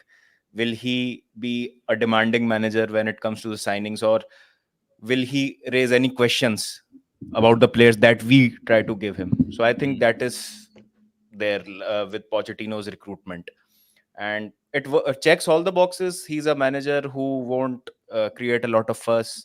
He has a good record of developing the youngsters, has a Premier League experience as well, has managed Spurs and made them quite competitive when he was there. So it worked out very nicely for the owners when they hired Pochettino. And right now, all we need is a run of fixtures, a run of results, which I don't know where it is going to come from, because we've discussed all of that. We don't really know which teams are going to be the teams that we'll actually win some games against. So all of this speculation, all of this discussion that we just had will die down, will fade down if we win, say, 5 games out of next 8 games, a couple of draws and a loss. So all of this will die down. So of course, I think we need 4 or 5 wins desperately and quickly. 100%. We have definitely been humbled enough times now. We need wins. 100% we need wins. There was someone saying in the chat what you said as well about Poch asking for experience in the summer and not getting it, but then he's not going to throw his toys out the pram when he doesn't get it, because he's going to align with the board and come into the middle ground and accept that certain things he may not get, certain things he may get. That's compromise. That's working with your higher ups. If you don't do that, first of all, you probably don't get hired in the first place, because that's not what the board want. They don't want a Conte. They don't want someone who's going to cuss publicly their decision making or go against the grain. And then if they made a lapse in judgment and they brought you in and you start doing that, they're going to sack you, which is exactly maybe what happened with Tuchel when he stopped replying to the WhatsApp messages about Ronaldo. So this is why I say we have to be careful in terms of who is coming in after this. If the decision is to sack, obviously, yes, we have to know that there is some sort of point of breaking point for a lot of people and for anybody if we start to get into again stupid positions. But who comes in is probably another, I don't want to say yes man, because everybody can think for themselves, but another agreeable manager, another calming, composed, okay, let's do it your way manager. And that's probably not what a lot of people want, but we have no control over that shortlist. That shortlist is probably going to be that. So you're not going to see a Simeone. You're not going to see a Mourinho. You're not. You actually. But see, but this is the crazy part, and I'm not advocating for Simeone, but this is where I feel like what we've just said all throughout this. Somewhere along the way, the owners have to come to a realization: what we are doing is probably not the right way to do. The example that you just gave, Simeone. But how many years has he been in Atletico Madrid? Have Atletico Madrid not been relevant? They have been relevant. Under Simeone, they've won, I think, 2 La Ligas. They've made it into Champions League finals. That's his club, isn't it? That's his club, and he, people respect Atletico Madrid. Like they're a good, very very good team. So somewhere along the time, and once again, I'm not advocating for Simeone to come in. What I'm saying is, somewhere along the line, the owners will have to realize this yes man or agreeable man to work with won't give you results, my man. Like, it may not translate to results, because at the end of the day, if you want to gain some profit from Chelsea Football Club, as Matisse said, the one best way to drive profit is you've got to get back into Europe. And you've got to be relevant again. You got to win a lot more games. By being in the Champions League, you're going to get better sponsorships. You don't have to wait, like 8 games, 9 games into a season to find a sponsorship. Sponsors will line up to be your sponsors. In order to flip young players for profit, the only way that is actually going to materialize is if you win games. Who's going to buy our young players now when we're losing games? What type of profit are we going to get from Santos, who doesn't even play for Nottingham Forest? What type of money we're going to get from so many other youngsters that we've got? The only one that is doing some level of goodness is Angelo Gabriel from Strasbourg, right? Or maybe Kendry Paez, who's already lighting up the international scene. He hasn't come here yet. You know what I mean? Yeah, but his value is probably already up. Like if someone wants to come in, we could probably double our money. But you're not going to get that with like Ugochukwu, for example. Whatever you bought Ugochukwu for, if you were to sell him now, you're probably making a loss. But this is not a market. This is a football club. You know what I mean? This is not. That's the thing. It's not a market. Like, these flips aren't trophies. You know what I'm saying? Like, it doesn't work like that. Like, oh, we made double the money on Kendry Paez. It's not a stock exchange, as Younes said. You know? It's not a trophy, bro. Like, that is not success for us. That's not going to keep you, that's not going to keep you from the pitch owners, bro. You know what I'm saying? That's not going to keep you from the riots, bro, from the protests, bro. Like, you flipping players, that's nice for you. No one cares about that really over here. I don't want to see these tweets. Chelsea flipped 5 players, 20 million pounds, 50 million pounds flipping, wheeling and dealing. Are we Harry Redknapp? Like, bro, this is not the goal. FC. This is not the goal. I don't care about this really. All I care about is we don't really break the rules. And I say really because if it's chatting to Eden Hazard's agent, it's probably worth it. All right, fuck it. What it is. Don't break the rules. Don't liquidate the club, and bring success. That's all I'm really working with. I'm not really interested in every single minute profit. That I don't care. It doesn't do nothing for me when I'm arguing against Arsenal fans. I don't give a shit. For us, but for the owners, they're definitely looking at that. 100%. You best believe that's probably priority for them. Which last yes man type of manager won the Premier League or any silverware? Can someone tell me? You see, this is the point, right? Look, I feel like there's a big, I feel like there's a slight misconception when it comes to this sort of thing, that it's only the a manager who is deemed as agreeable, or as we've come to that term of a yes man, who's going to be able to collaborate and work, and therefore down the line will bring success. At the end of the day, as owners or board, depending on who makes the decision at the club, owners or board, you go out to get a manager. If you decide to hire a manager, how it should be done is, you are in charge. I have hired you to take full responsibility of that squad. That's it. It's down on you. You report to me, keep me in the loop, but decisions and everything is on you. I've hired you for that. Not, I'm going to hire you, but okay, now we're going to work on this and we're going to do that. And I'm going to have a say here and you're not going to have a say here. And then you're going to suggest this and I'm probably going to overpower that. And like, no, but then don't hire anyone. You go and do it. Do you know what I mean? It's like, there has to be trust. If you hire a manager, regardless of what type of manager they are, that's up to you to hire, depending on how you see them. And do you think that they're qualified? Do you think that they have what it takes? Do you think that they are a winner? Do you think they have experience? Do you think they have expertise? Whatever, right? Man management skills, scout ID and all that sort of stuff, right? We talent ID. We have all of those attributes that you can deem as an attribute you want to see in your manager that you hire. But if you come to that decision and you hire that manager, that's on you. Give them trust and responsibility and let them get on with it. You've hired them for that. I feel like we haven't got that. I feel like there is, as we've mentioned, too much collaboration, level of having to interfere and get involved and do all of that. And I just don't feel like that's the way to go. For me, there's a balance to it, though, because if you go into, you can't give a manager the keys completely, because then they potentially fuck up your football club long term by wasting money on players that are either overpriced, overpaid, not good enough. We've seen it happen before at this club. We've seen us go from manager to manager and buy players for systems. And then when that manager leaves, we're stuck with a group of players that don't work. So you do need to have, you take a look at Man City, you take a look at Brighton. I know they're not on the same level, but you take a look at Liverpool. They've signed players that across the board are going to work for the successor. If you're going with a manager that wants to play tiki-taka, if you were going with a manager that wants to gegenpress, whatever the style of philosophy is, that group of players that they've acquired for that football club is going to translate throughout the managers, right? Pep and Man City, if Pep leaves, they're not going to go and bring in Simeone because that's the wrong manager for the group of players that they brought in.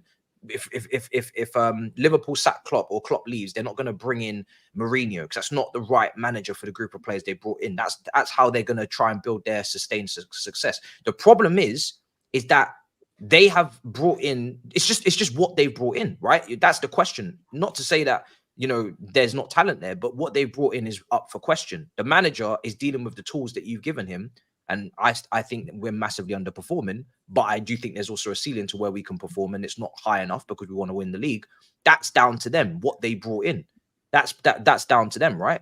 So I don't know, man. It is a bit of a balance, but I don't want to go back to a day of just giving the manager like say on recruitment completely, because I don't think managers should be in charge of recruitment. They don't watch football in all of these countries to be enough to be recruiting. You know, you get a situation where Ten Hag's bringing in everybody he knows.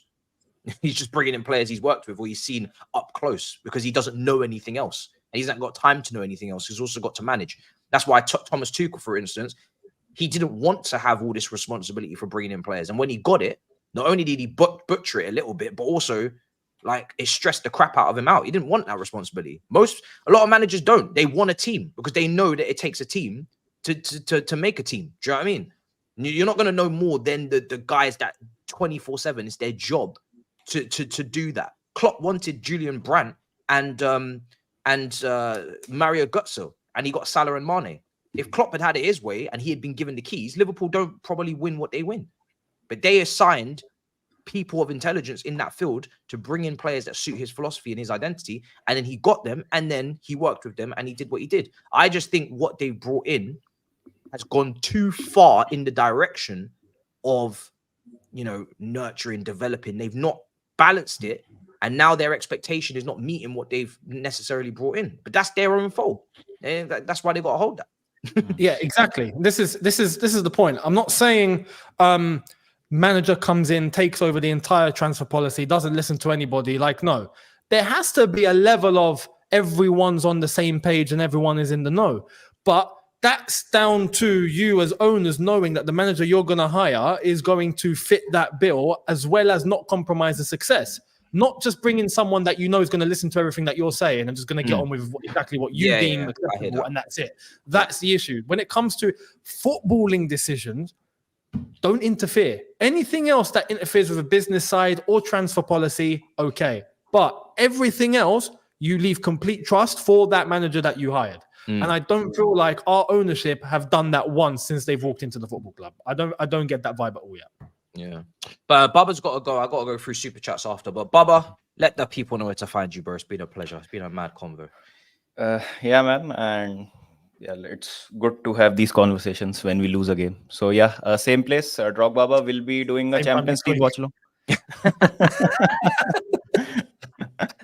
And Oh, hopefully we would start having some conversation in the positive light as well, because I don't know when was the last time we were really happy when we won a football match and we were like, oh, we did really well. It was either draws or good performances, not something substantial. But yes, Drogbaba, same place always, will be doing some Champions League watch alongs as well. So do make sure to subscribe and yeah, follow me on Instagram and Twitter as well. So thank you so much for having me, Matisse. See you soon, bro. Pleasure, brother. He's smashing milestones over there, guys. Make sure you sub. Link is in description.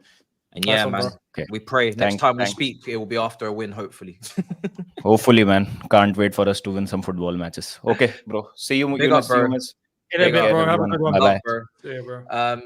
Yeah, let me go through these super chats and then see what's being said, because they're racking up here. But this has been a mad convo, I must say. I think we could speak about the Newcastle game, but I feel like we've all covered that on our channels, and there's nothing apart from the sarcasm at the start. There's not really much to say.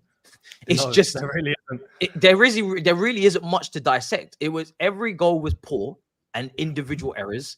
Nobody played well. I sympathize with Leslie Okuchoku, and everybody needs to fix up. Like, there was just nothing good to get into in that game. Like, it was just bad. If you want to Really. hear things about the Newcastle game post-match, you might as well just see all our reviews after the West Ham game, after the Brentford game, after the whatever Forest game, like after the Bournemouth game. Those not even the Bournemouth one. You see the ones you pointed out before those, because they're all physical games of combat, where we were absolutely bullied, right? Brentford, physical. Nottingham Forest, physical. West Ham, physical. All of these physical games where we're getting bullied, we're getting rushed, set pieces, long throws. That's basically what that Newcastle game was. We got bullied, right? That's what it was. So those games in particular, perfect reviews for those. The Bournemouth one, I mean, how we didn't win that Bournemouth one was just absolute. You remember the 2v1? Yeah. That was that game. That belongs with the Aston Villa defeat. Where we're playing high lines, bro, and we're getting like 2v1s and mad opportunities we're not taking. These are different defeats. They go in a different pile. Oh my god. Yeah, crazy. Infuriating. The three signings that Matt Law reported yesterday, which positions you reckon? Striker, and what else? Goalkeeper. I mean, yeah, I think Younes said it. Striker, goalkeeper. I mean, what world-class goalkeepers out there? Who would you want in goal? Good question. We know the strikers because we've been covering it for weeks, but goalkeepers, what are you guys thinking? Because we all know Sanchez is not world-class. We all know he's not good enough. Let's be honest. Like, we knew that when he came in. Mike Maignan from AC Milan. He's injury prone though, so he'd be on the medical team with the rest of them. Remember that, right? Ramsdale, bring him in. Really, you take Ramsdale? No, you're fucking joking. That's the one that we're linked with. I would never have Ramsdale, but these are the ones that we're getting linked with, man. God. Yeah, Diogo Costa, obviously that's. Porto obviously been doing. Look, I don't get to watch enough of him to even know if he's the level required. I'm sick of talking about who we're gonna buy more. Like, we've bought so much. I'm sick now. I'm like you, Matisse. Like, I'm sick. But I also hear what Younes is saying. Yeah, same. We can't continue. We can't continue with the same plan, because the same plan is bringing bad results. And it's not like we've not given time. The new ownership has had now 1.5 seasons already. But this manager and this group of players have only had a few months. So that's what I'm talking about with just letting it ride out.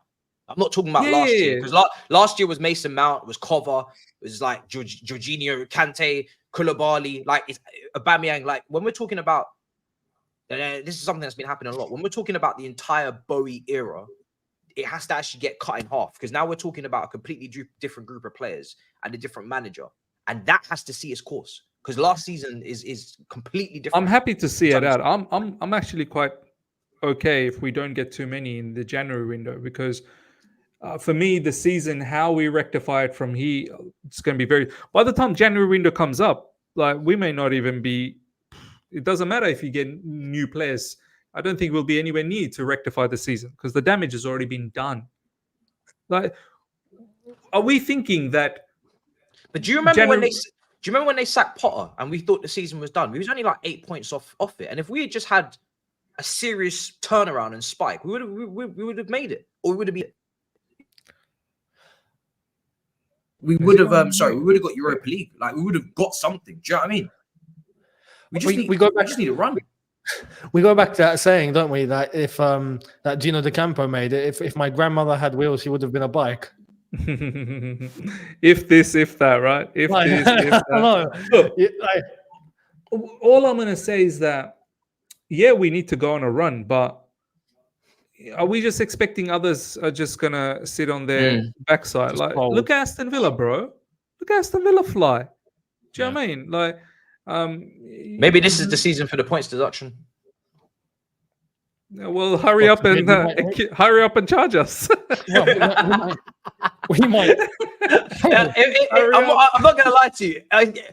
We're not there yet, but it might get to a point where it's like, yo, just hurry up and charge us, because you may as well dock us points right now of this season. We'll stay up. Relegated. No, but maybe we will, but hopefully we won't. And then the next season we can go again. Look, I mean, and if we get relegated, we're gonna win the league next year. So all I'm gonna say is that... then when you and George make that video, I will believe we're gonna win the league. We're gonna win the league. You're damn right. We're playing Millwall opening game. It's a sad predicament that we find ourselves in. It is, honestly, it's actually when people that haven't watched this show live and they see it on recap, it will be a total flashback of utter, delirious feelings to start off with, and a bit of seriousness, and now realism hitting all of us that what a sorry state of affairs we're in. And this is what's happening to the club at the moment, where a club like Chelsea Football Club should be far better. I think if we just dumb it down, absolutely dumb things down right now, even with the squad that we have, the manager that we have, the board that we have, the owner that we have, what are we? 11th at the moment? Are we 11th or are we 10th? What are we? 10th. Because yesterday allowed us to stay there. Oh, thanks you yesterday. Thanks yesterday. We should be a lot higher. We should be a lot higher. We should be at least 6th, 7th. Man United is a particular team that we laugh and we banter about. Yeah, I'm gonna have to stop. They still pick up wins, bro. I'm actually gonna have to stop. Do you know what? Exactly. Do you know what? I still don't rate them. I don't rate them. I don't rate them, but they don't rate themselves. They don't rate themselves. But it's getting to a point now. But they pick up points. They're winning enough games to like, and I'm not even advocating for that, because I wouldn't actually want to like win and kind of still feel like I'm not going anywhere, because like but they're winning. They're just winning. They're winning matches, and I think winning has to become an ability. Like knowing how to win football matches is like availability is your ability. Like it's not to say it's the be all and end all, but it's very important. And they just what's becoming our ability now? Excuses is becoming our ability. That is the key ability that we have right now. Everywhere I see on social media, on X, I won't name names, but I think you all know certain accounts on social media.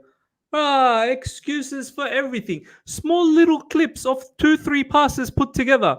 Oh, Chelsea pattern. I'm not gonna lie. Comps and clips on Twitter after the Newcastle game. It was making me string 3 passes together.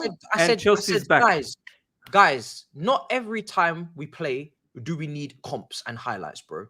We just lost 4-1, and I'm seeing comps. I said, are you lot crazy? Read the room, bro. Like, what are we doing here? Why are we making comps? We lost 4-1. What's going on with the sport? Losing 4-1 after losing 4-1, it is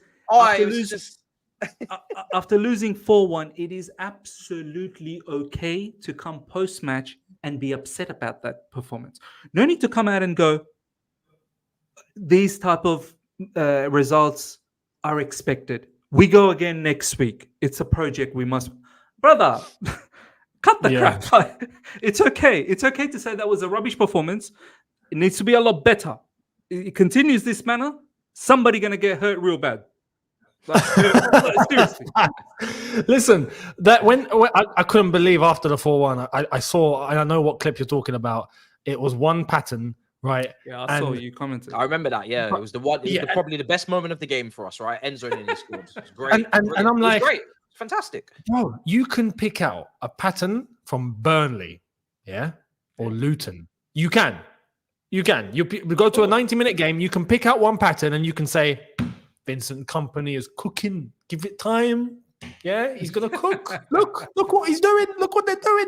One action. You could go to League 2 and get out and pluck out a pattern. Bruv, we lost 4-1 and we were pants. End of story. End of story. It was shocking.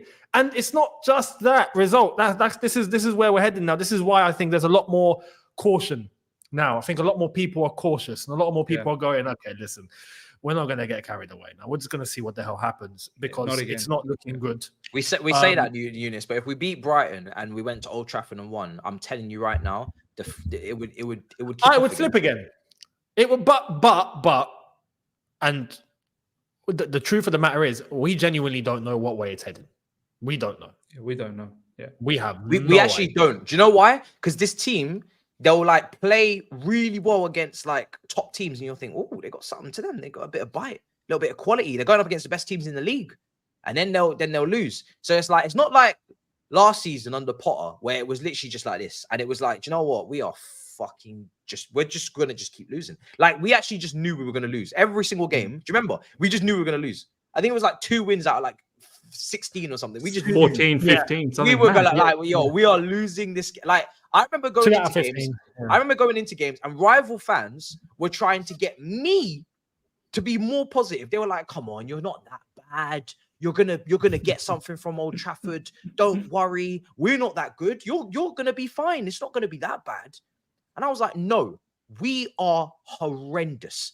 We don't even look coached. Like we're going to lose. I promise you." And they're like, "Nah, Matisse, you're being dramatic. Come on." And then they play us, and they're like, "Oh shit, yeah, I see what you mean. Yeah, yeah, you're bad. You're really bad." It's like they don't watch us every week. They just watch us in the big games. So then there's a gap in their knowledge, and they're like, "You're not that bad." It's just, and then they see us again, and they're like, "Oh my god." Funnily enough, the top teams, they can't do that with us because every time they play us, they don't beat us. As much as they will have their jokes every time we lose or whatever, they can't actually say we're shit. Because otherwise they should beat us. They don't beat us. Arsenal, they were played off the park, really, for large majority. Man City, like they don't beat us. So it's such a weird feeling where this is the first big game where we actually were pants. But I'm more scared of Everton and I'm more scared of Burnley than I am of, and I'm still more scared of these teams than I am of Arsenal and I'm of Liverpool. It's a mess. It doesn't make any sense. It goes into the next couple of games. Like the way that I see it is games where we are favorites is an L, and games where we're not favorites, we might actually do something. Yeah, it's a draw. It's a draw. So and the games where we're not participating, it's a W. Yeah, I mean, look, the Brighton game. Who are the favourites? Realistically, it should be us at home. It's us. Are you saying it's an L? Oh, I don't see it. I just clocked Younes's.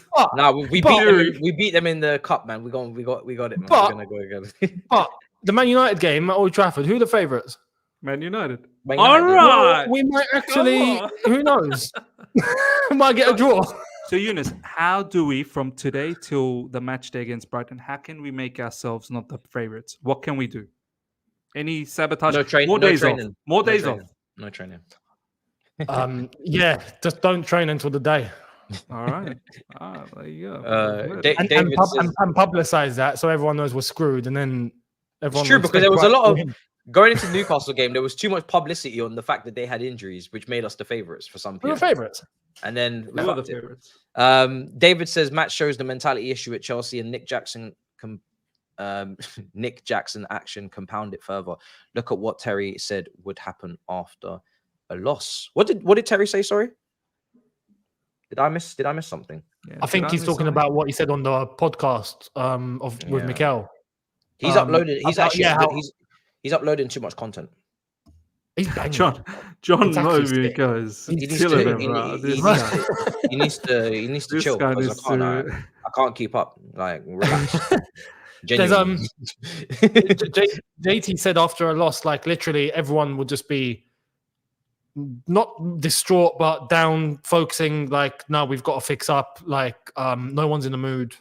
Well, they don't go to Spain or something. They don't go to Spain after. Clearly not.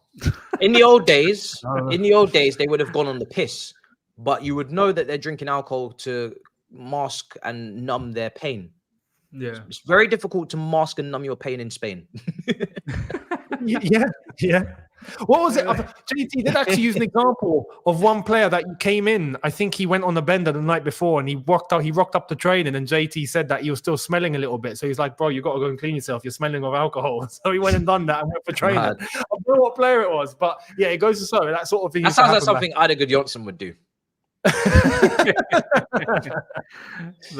Or Kesman. I don't know. No, maybe Kesman. I don't know. Oh my God. Bruno says Adrian Mutu. We won't go to that one. Oh, Mutu would have done drugs. Let's be honest. Mutu's not doing alcohol. He did his drugs. Yeah, Mutu's coming in high off his as a lines after lines. Man's doing lines off of John Terry's armband, bro. Like, Bruno, big up. We need Gallagher convo, guys. Osherman and experienced wingers should have been priority last summer. Poch wanted Agate and Lautaro experience. I mean, Agate, I'm not really, I don't really care that we missed out on him, if I'm completely honest. Lautaro,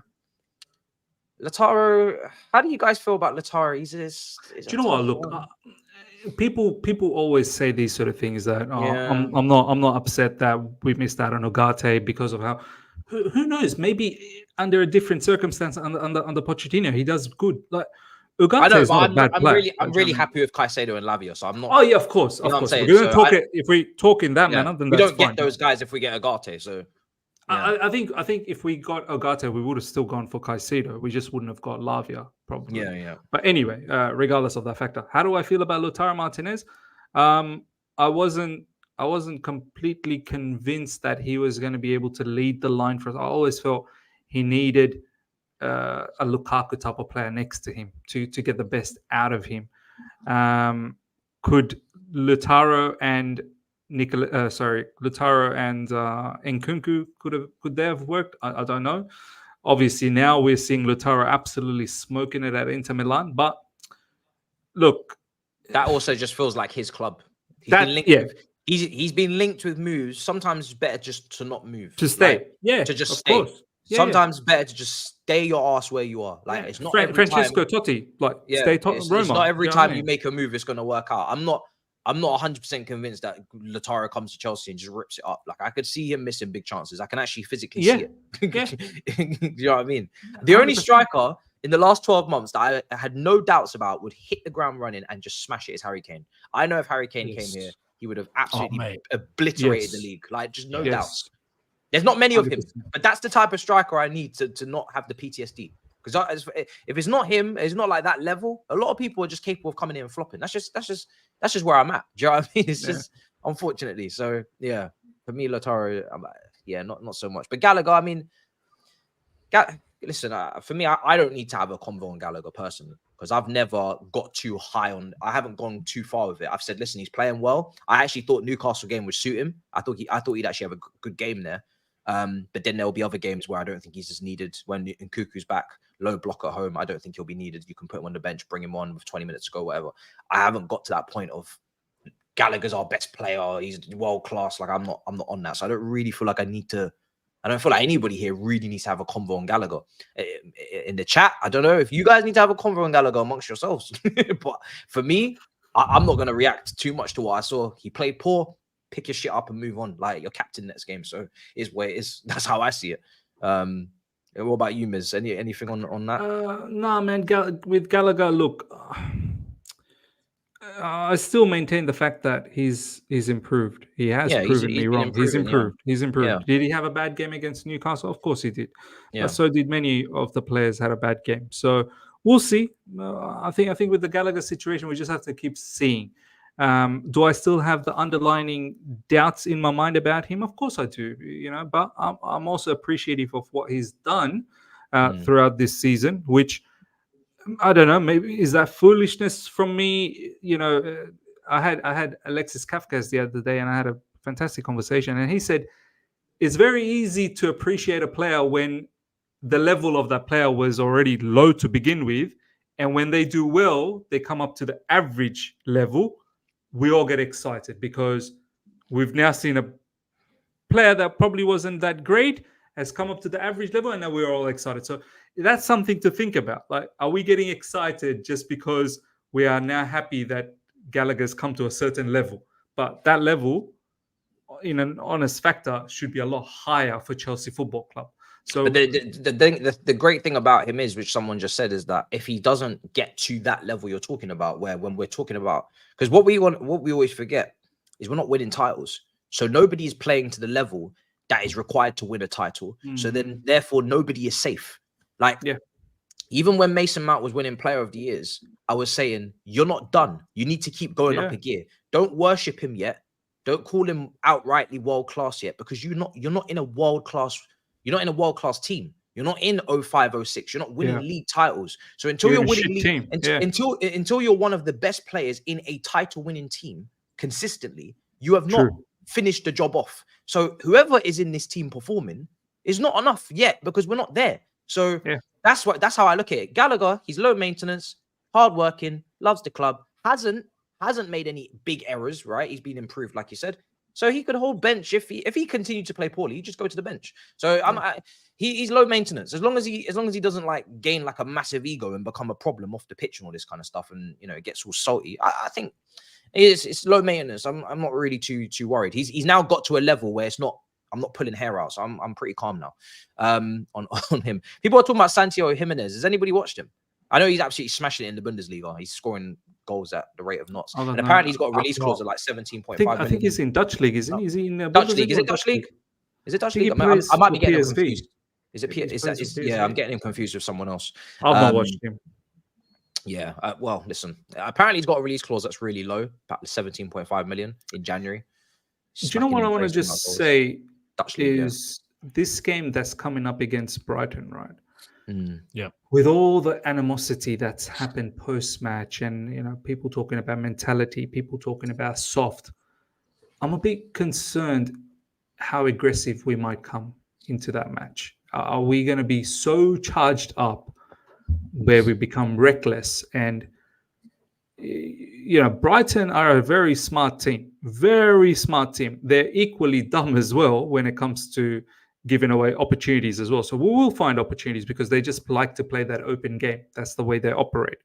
They will be open. They will get us all opened up as well. So this will be very interesting to see exactly where our headspace is at. Yeah. How we carry out this match. Is it going to be a professional display, or is it going to be a erratic, chaotic, because that is not going to give me any form of confidence leading up to the Man United game, because Man United, for some reason, they're clutch, man. They're just clutch at times. Do you know what I mean? Like, they've got individuals that'll just score goals out of nowhere, like Garnacho. Well, that Garnacho goal was ridiculous. I mean, like Bruno Fernandes, like they'll just score goals out of nowhere. So, yeah. No, I think with the Brighton game, I mean they've got injuries, but I'm not going to use that because Newcastle had injuries. If I'm being honest, they've got, so that's out the window in terms of that philosophy and that theory. With De Zerbi, we know how well drilled he can get Brighton playing. I honestly, I think in terms of our response, there's two things. In terms of how we start off the game and then move along with it, as you said, Miz, do we capitulate? Do we get too erratic, or do we stay composed? I'm worried that we'll end up getting erratic. I think that 4 central defenders playing in that back line is what's worrying me here. Like, because if Brighton get that first goal, at that point, it's going to take a lot, I think, mentally to charge ourselves back again and, have to pick up after the last result and beyond that.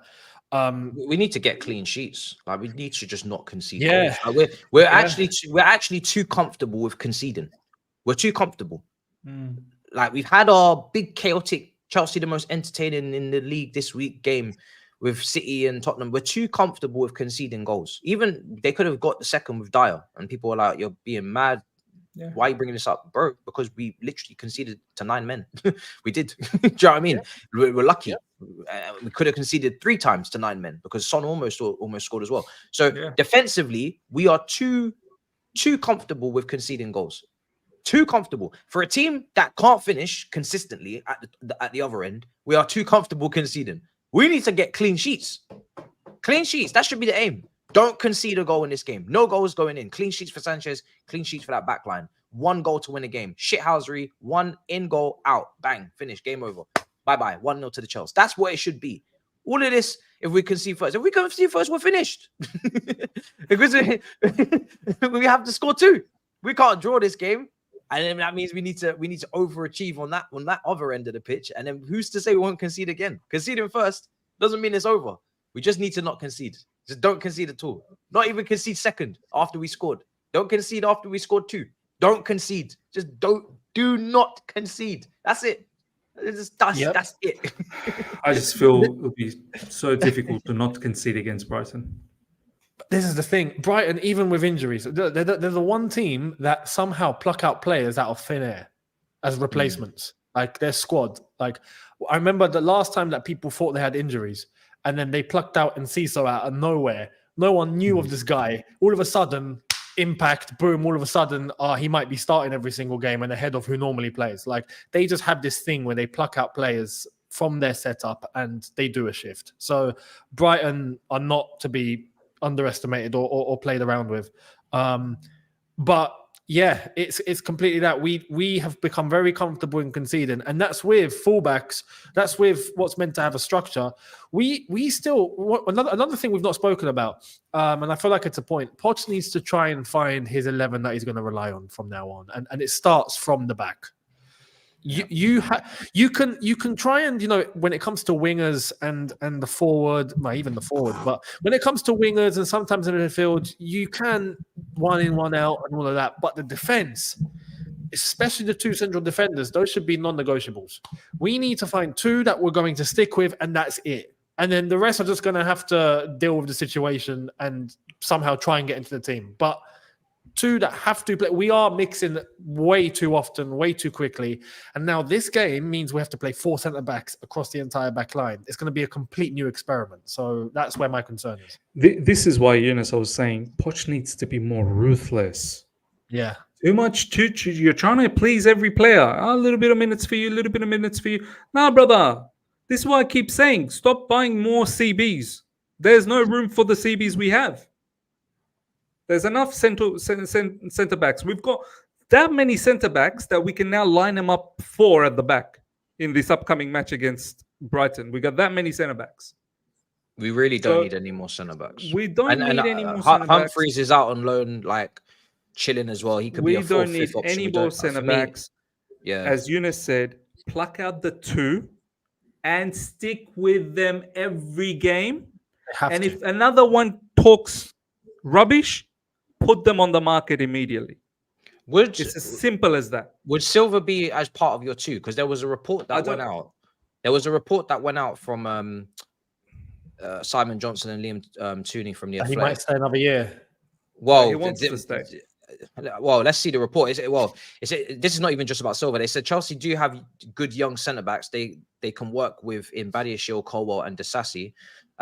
It is almost like by having Silva in the team, you are depriving yourself of the chance for players to grow together. Yes, you will have to live with some mistakes, but Chelsea are having to live with mistakes right now. Obviously, yesterday, 2 young CBs grow together. I don't know what they're talking about. I've never seen 2 young CBs grow together. Saliba and Gabriel, maybe. How old is Gabriel? Gabriel's not old. I think Gabriel's like 23 or 4. So he's younger than Disasi. Let me take a look at Gabriel's age. No, realistically, look, Thiago Silva is here, but we have to also be logical. He does play, but he's not got long left. He's 25. Whether we like it or not, one more year max, and he's cooked. He's done. So we are going to move on from that point at some point. It would be a case where, look, I'll give an example. Levi Colwell was available. Yeah, made the bench last game. Didn't play. Instead, we got Badiashile playing. Same could be said for Disasi. If Thiago Silva's there, we're having to rotate with him, and then Disasi gets some games, some not. Realistically, there has to be a two that you're going to stick with, and the others are just going to come in maybe here and there. That's it. Like, you have to. So who's that going to be? I think the direction of the club, that probably want Levi Colwell to move along with, and the other alternative to Thiago Silva is Disasi in that role, if we're being logical. So for me, honestly, Younes, like, it doesn't matter. Like, if we want to, and the logic is right. If we want to dispatch of Thiago Silva from here on in, absolutely fine. But let's make that decision. Let's not tippy-toe around it anymore. And if we're going to make the decision of Levi Colwell partnering with Disasi, for example, stick with them till the end of the season. So your Badiashile, your Badiashile, your Wesley Fofanas, your Thiago Silvas, they'll have to see bench. I'm sorry. You'll have to see bench. I've put a poll out on it. We'll see what the votes are. But yeah. There has to be a consistency. There has to be relationships forming. There has to be. There's already a relationship between Badiashile and Disasi, isn't it? So then it could be that maybe Levi Colwell's the one on the bench. This is what I'm saying. Whatever the case is, that we need to figure out works for us and stick with it. Yeah, simple. I agree. And then the other two are the same. The fullbacks are the same. You have to have two fullbacks that you're sticking with week in, week out. If it's going to be Reece James, and now there's a debate, is it Cucurella or Chilwell? We'll see. Chilwell's not even fit, so it's going to have to be Cucurella. He's not fit. It's not going to be him anytime soon. So Reece James can't even stay on the pitch either. So he's not getting any consistency on that side, unfortunately. You see, this is an issue. This is the problem, exactly. Like, look, if we're going to take from back in the day, right, where you could name the back four immediately. Easy. You just could. You just knew it would be Ferreira, Terry, Carvalho, Ashley Cole. Yep. End of story. Like, that Ivanovic, Cahill, Terry, whoever on the Aspilicueta left back or whatever it was. Do you know what I mean? Like, it was just every week. Exactly. Like clockwork. And that is important. There has to be a block that is constantly working together that's going to solidify your base. And then everything else comes after. But we are still chopping and changing a bit too much, for being honest. We'll fly through these super chats. Sean saying, I'm disillusioned with the owners, but through this, if Pep was magically available, do you think they'd go for him? Okay, so first of all, just to absolutely ruin the party, Pep would not join Chelsea in this current predicament. So regardless of whether he's available or not, if he was available, magically, the magic would end when he tells us no. He would not join us. That's that. Like, you've already won everything in England for the most successful, stable club at the moment. You're not going to change course to come to Chelsea in the same country and try and do that all over again. He said he would go to League One with that club. So it's either national team or back to Barcelona or whatever. He ain't coming to Chelsea. So it's done. I love how Matisse started off by saying, if he was available, like gave the super chat person like a host, yes, he would still say no. Yes. Kingsley says the foolishness of this ownership is a problem. It's not about us. It's not about us. You know what I'm saying? It's not about us. I gave him his magic, but then I took it away. You know what I'm saying? You made him available. You made him available. No problem. We can make him available. But even then, no. He says no. Kingsley, my eyes are on the ownership. Frauds, Kindergarten FC. Kingsley is not. Listen, that's another point. If we're going to over-summarize, if we're just going to bring it back to base level, like, we can stick out all the details and whatnot. So far, these owners, it's gone left. End of story. Like, 100%. Like, all we're hoping on is that their long-term plan with the young players actually comes to fruition. But I hope what they have accounted for is that whilst these young players are developing, we're not hitting targets potentially we need to hit. And even when they do develop, the other teams are not necessarily going to be done. Like they're just going to keep adding quality on the quality they had already. So the young players have to get to that level and then stick with those teams that are up there now and will be up there anyway. Playing catch-ups all the time. So it's a fun little exercise we're playing here. Aside player development, what is Poch known for? I mean, he's got a book out as well. I've got it over there actually. I'll give it a good read one day. We'll do Pochettino reading book club. Read along. He's an author. Man is an author. Man is a barbecue chicken fryer. Yeah, let's not disrespect credibility here. There's a lot of credentials. Actually has a Pochettino book, you know. Yeah, and I got the Spurs part, and I haven't read it yet. I got the Spurs part, and I just like crossed it out. It's at the moment it's acting as decor, but I'm gonna give it a read. All right, what's the next one? How is this entitled fan base asking for another manager to be sacked? Jokers. Klopp finished 8th in his first season. Poch has been here 4 months. Listen, I don't know who in this fan base is asking, but yeah, you go at them. You ain't talking to me. We need a 10 who scores goals. Gallagher doesn't. What's going on with Gallagher's shooting? Like, where did that go? That brother used to be able to whip them top corner. He got best goal for Chelsea last season, right? He whipped one and he bent one into the top corner. Oh, yeah. Was it at Palace? I can't remember. Where's Palace? It was Palace. Where's his shooting boots gone? Brother used to contribute with goals. That was the whole point of him playing higher up. Okay, he's gonna win the ball and he's gonna score because he can crash the box and bend them into the top corner. Where's that gone? What's going on? He's more concerned about covering ground these days, bro. That's compensating his play. I don't know what's going on. Someone said Pat Nevin sacked. What do you mean? That's a good guy right there. What was Pat Nevin doing at Chelsea anyway? Like, what's his position? I thought he was always like a Chelsea TV, like a presenter or something. Oh, he got sacked as a presenter. No, he actually got sacked. I thought you was taking the piss. What does Pat Nevin do? He's club media duties. He's part of the. Yeah, that's what I thought. Like presenting and stuff. Oh, that's not nice. He's a columnist for the club's website and matchday program. That's what I thought. Yeah. Why did they sack him? He was no longer needed via messages passed to him from higher ups. I've had him on the channel. He's lovely. Oh, bro, he's quality. Oh, we like Pat. So is he like the last person that was involved with the club from the last era? Probably so. Not the last. I think we still got. Is there still? I don't know. Who we got? We still got remember the guy that presents on the pitch? He's all of the. What's his name? Nah, he's gone too. He's gone. Yeah, man. I know who you're talking about. I know who you're talking about. He's gone. Is he gone as well? Yeah, he's gone. He was gone maybe a few months back. What's his name? Spy, isn't it? Yeah, he's gone as well. Yeah, he left a while ago. Why are we forgetting his name? I'm not forgetting his name. No. There is Lee Parker. Lee Parker is there. Lee Parker. That's what I'm talking about. Lee Parker is still there. But Lee Parker is still there.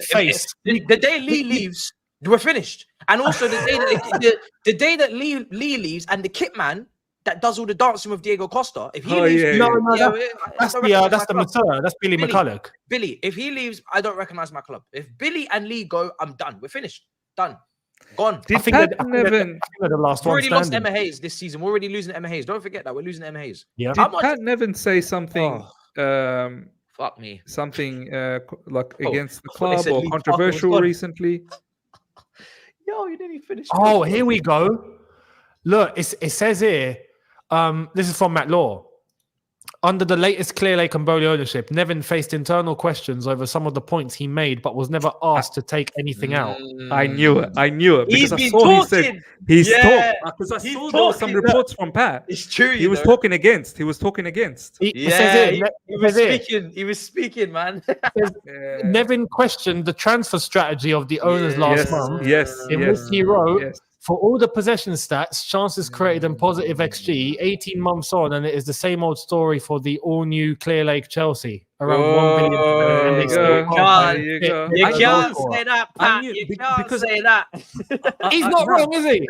He's not wrong. Yeah, but honestly, you actually can't say that. But this is why I was saying he said something. That's why, because I know recently he said something. Damn. Now I know why people like Olivia and all of those, they don't say anything against the club. I get it. I understand. Yeah, where is Pat Nevin? I'm going to follow him now. I've spoken to Olivia about this. I've never understood how people on Twitter expect like Olivia or Zach or Sam or like I'm all friends with these guys. How they expect them to speak on the club on Twitter and like give opinions like free willingly? They're boss. They can't. They're sacked. You want them to get sacked for your likes and retweets, so you can be like, oh, thank you for your opinion, and then fuck off. Come on, man, allow it, bro. Anybody who works for the club is not allowed to speak on the club in that manner. It's just unwritten rule. If you don't know that, get to know. Pat knows now. Long day. You know what I'm saying? It's not good. It's just that's it. Pat probably summed it up that look, I couldn't care less. I'm seeing my club getting battered. I need to speak out. I mean, the man will enjoy retirement now. Probably he'll chill. Mad. Yeah. No, he'll be independent. I'm guessing he'll go and do. He'll be independent. He'll start his own YouTube channel. Jason Cundy works for Chelsea, doesn't he? Yes. You don't see him on Talk. You don't see him on TalkSport dragging Chelsea like that. You don't. Nah, he doesn't. Well, he gives very light-hearted, very delicate, very delicate. That's how it has to be. This is how it is, but realistically, that doesn't do any justice to anybody, does it? When you can't come out and say the situation for what it is, brother, that's not helping anyone. If we all work for Chelsea, this show would never exist. They wouldn't allow it, bro. Shut it down. This is why we wouldn't. Work with Chelsea. They would have shut it down. We will not. The must wouldn't be must. Didn't must. We must, but we did. We didn't must. We did not must. Long day. Outrageous. That's such a shame, man. That is a shame. It doesn't. That's so well spoken as well, man. So well. Very. That's a damn shame. Matisse, get him on your channel. I swear, this is the perfect time. Get him on your channel now. Do you know what? I feel like he's probably gonna want to take a break from speaking. What's he got to lose, bro? What's his job? Lost the job, bro. What's he got to lose now? But you know what? Apparently, he was dropped without any thanks or explanation. But that's classic Boli and Iqbal. It was just they're putting that out there because they don't want to give the actual reason. Probably. Do you know what I mean? We all know. We all know what the reason is now. That's mad. Goddamn. In the stable centre back partnership poll, the stable partnership is a young duo that people have gone for. 68%. So I wonder who's going to be the duo this weekend. Is it going to be? Are we going to persevere with Silva and Badiashile? Is it going to be totally different? What's going to happen? We're going to find out. This might be is this our longest ever show? I don't know. I think it is. It might be right up there with the Super League announcement and maybe a managerial sacking that happened in the past. Maybe, I don't know, Lampard or Potter. I don't know. One of those big breaking news emergency meetings. It was one of those. But yeah, you know why we needed this long show is because we all got so much hurt inside us that we just need to release. Do you know what I mean? We just need to get it out there so we can find some form of closure. This has been real therapy. Anybody who listens to this back, they're gonna get some serious therapy. That's something we can guarantee. You will get your therapy. So yeah. Madness. Well, we are going to wrap up. I'm just checking to see if this is the longest, and I'm pretty sure it is. I think 150 is like as high as we've gone. I'm not seeing any 2 hours here. No, this is the longest, bro. This is muddy. You can't believe. I think the longest might be when you guys probably went to bed and I carried on because some shit was going down, and I was just like, I'm not going anywhere. But yeah, it's looking like the longest. So because it is, guys, make sure you smash up the likes. Do you know what I'm saying? And make sure you subscribe. Do you know what I mean? Because what a show it's been. Miz, let the people know where to find you, bro. Some people are saying Fabrizio. What's Fabrizio saying? Oh, he just tweeted on Moscardo and that PSG are opening talks. Ooh. Oh wow! Chelsea are not going to bid. Chelsea won't bid as of how am I gonna sleep tonight? How will I sleep tonight? Thank God for that. That's for you. I'm fuming. That's the Brazilian Declan Rice. Yeah. In 5 years' time, him and Kendrick Hires, that link up was going to be brazy. No more children. Oh, no more babies. That makes me sad. Now I'm sure we have to rely on Lavia, Okachukwu, Santos. I'm sure we'll find the next 17-year-old very, very soon. Someone's turning 17 very soon. But are you deep in the lack of depth? Are you deep in the lack of depth? We've only got Santos, Lavia, Leslie Okachukwu, Caicedo, Enzo, Carney Chukwuemeka. It's not enough. And Cassidy. That's all it's we have never left. enough. That's all we have left. I need more. Pat Nevin just got sacked. So there's a position there. Imagine if one of them get injured as well. Oh, no. We got take one of them and give them club media duties. That's it. You're going to write the position open, Matisse. In the Pat Nevin just got sacked. I can't wait to find out how the Washington versus Fofana battle is going to go. That's gripping, honestly. Bro, I forgot about Washington. Is this where is he? Is he even in the bench these days? Does he even exist? Man forgot about Washington. Man forgot about whole capital city. Man forgot about Denzel. Man forgot about Denzel, bro. I forgot about Washington. You know what? Washington probably doesn't even know that he's probably going to be in the January market up for sale. It's a quick flip. It's a quick flip. That's what we're looking for. Shit.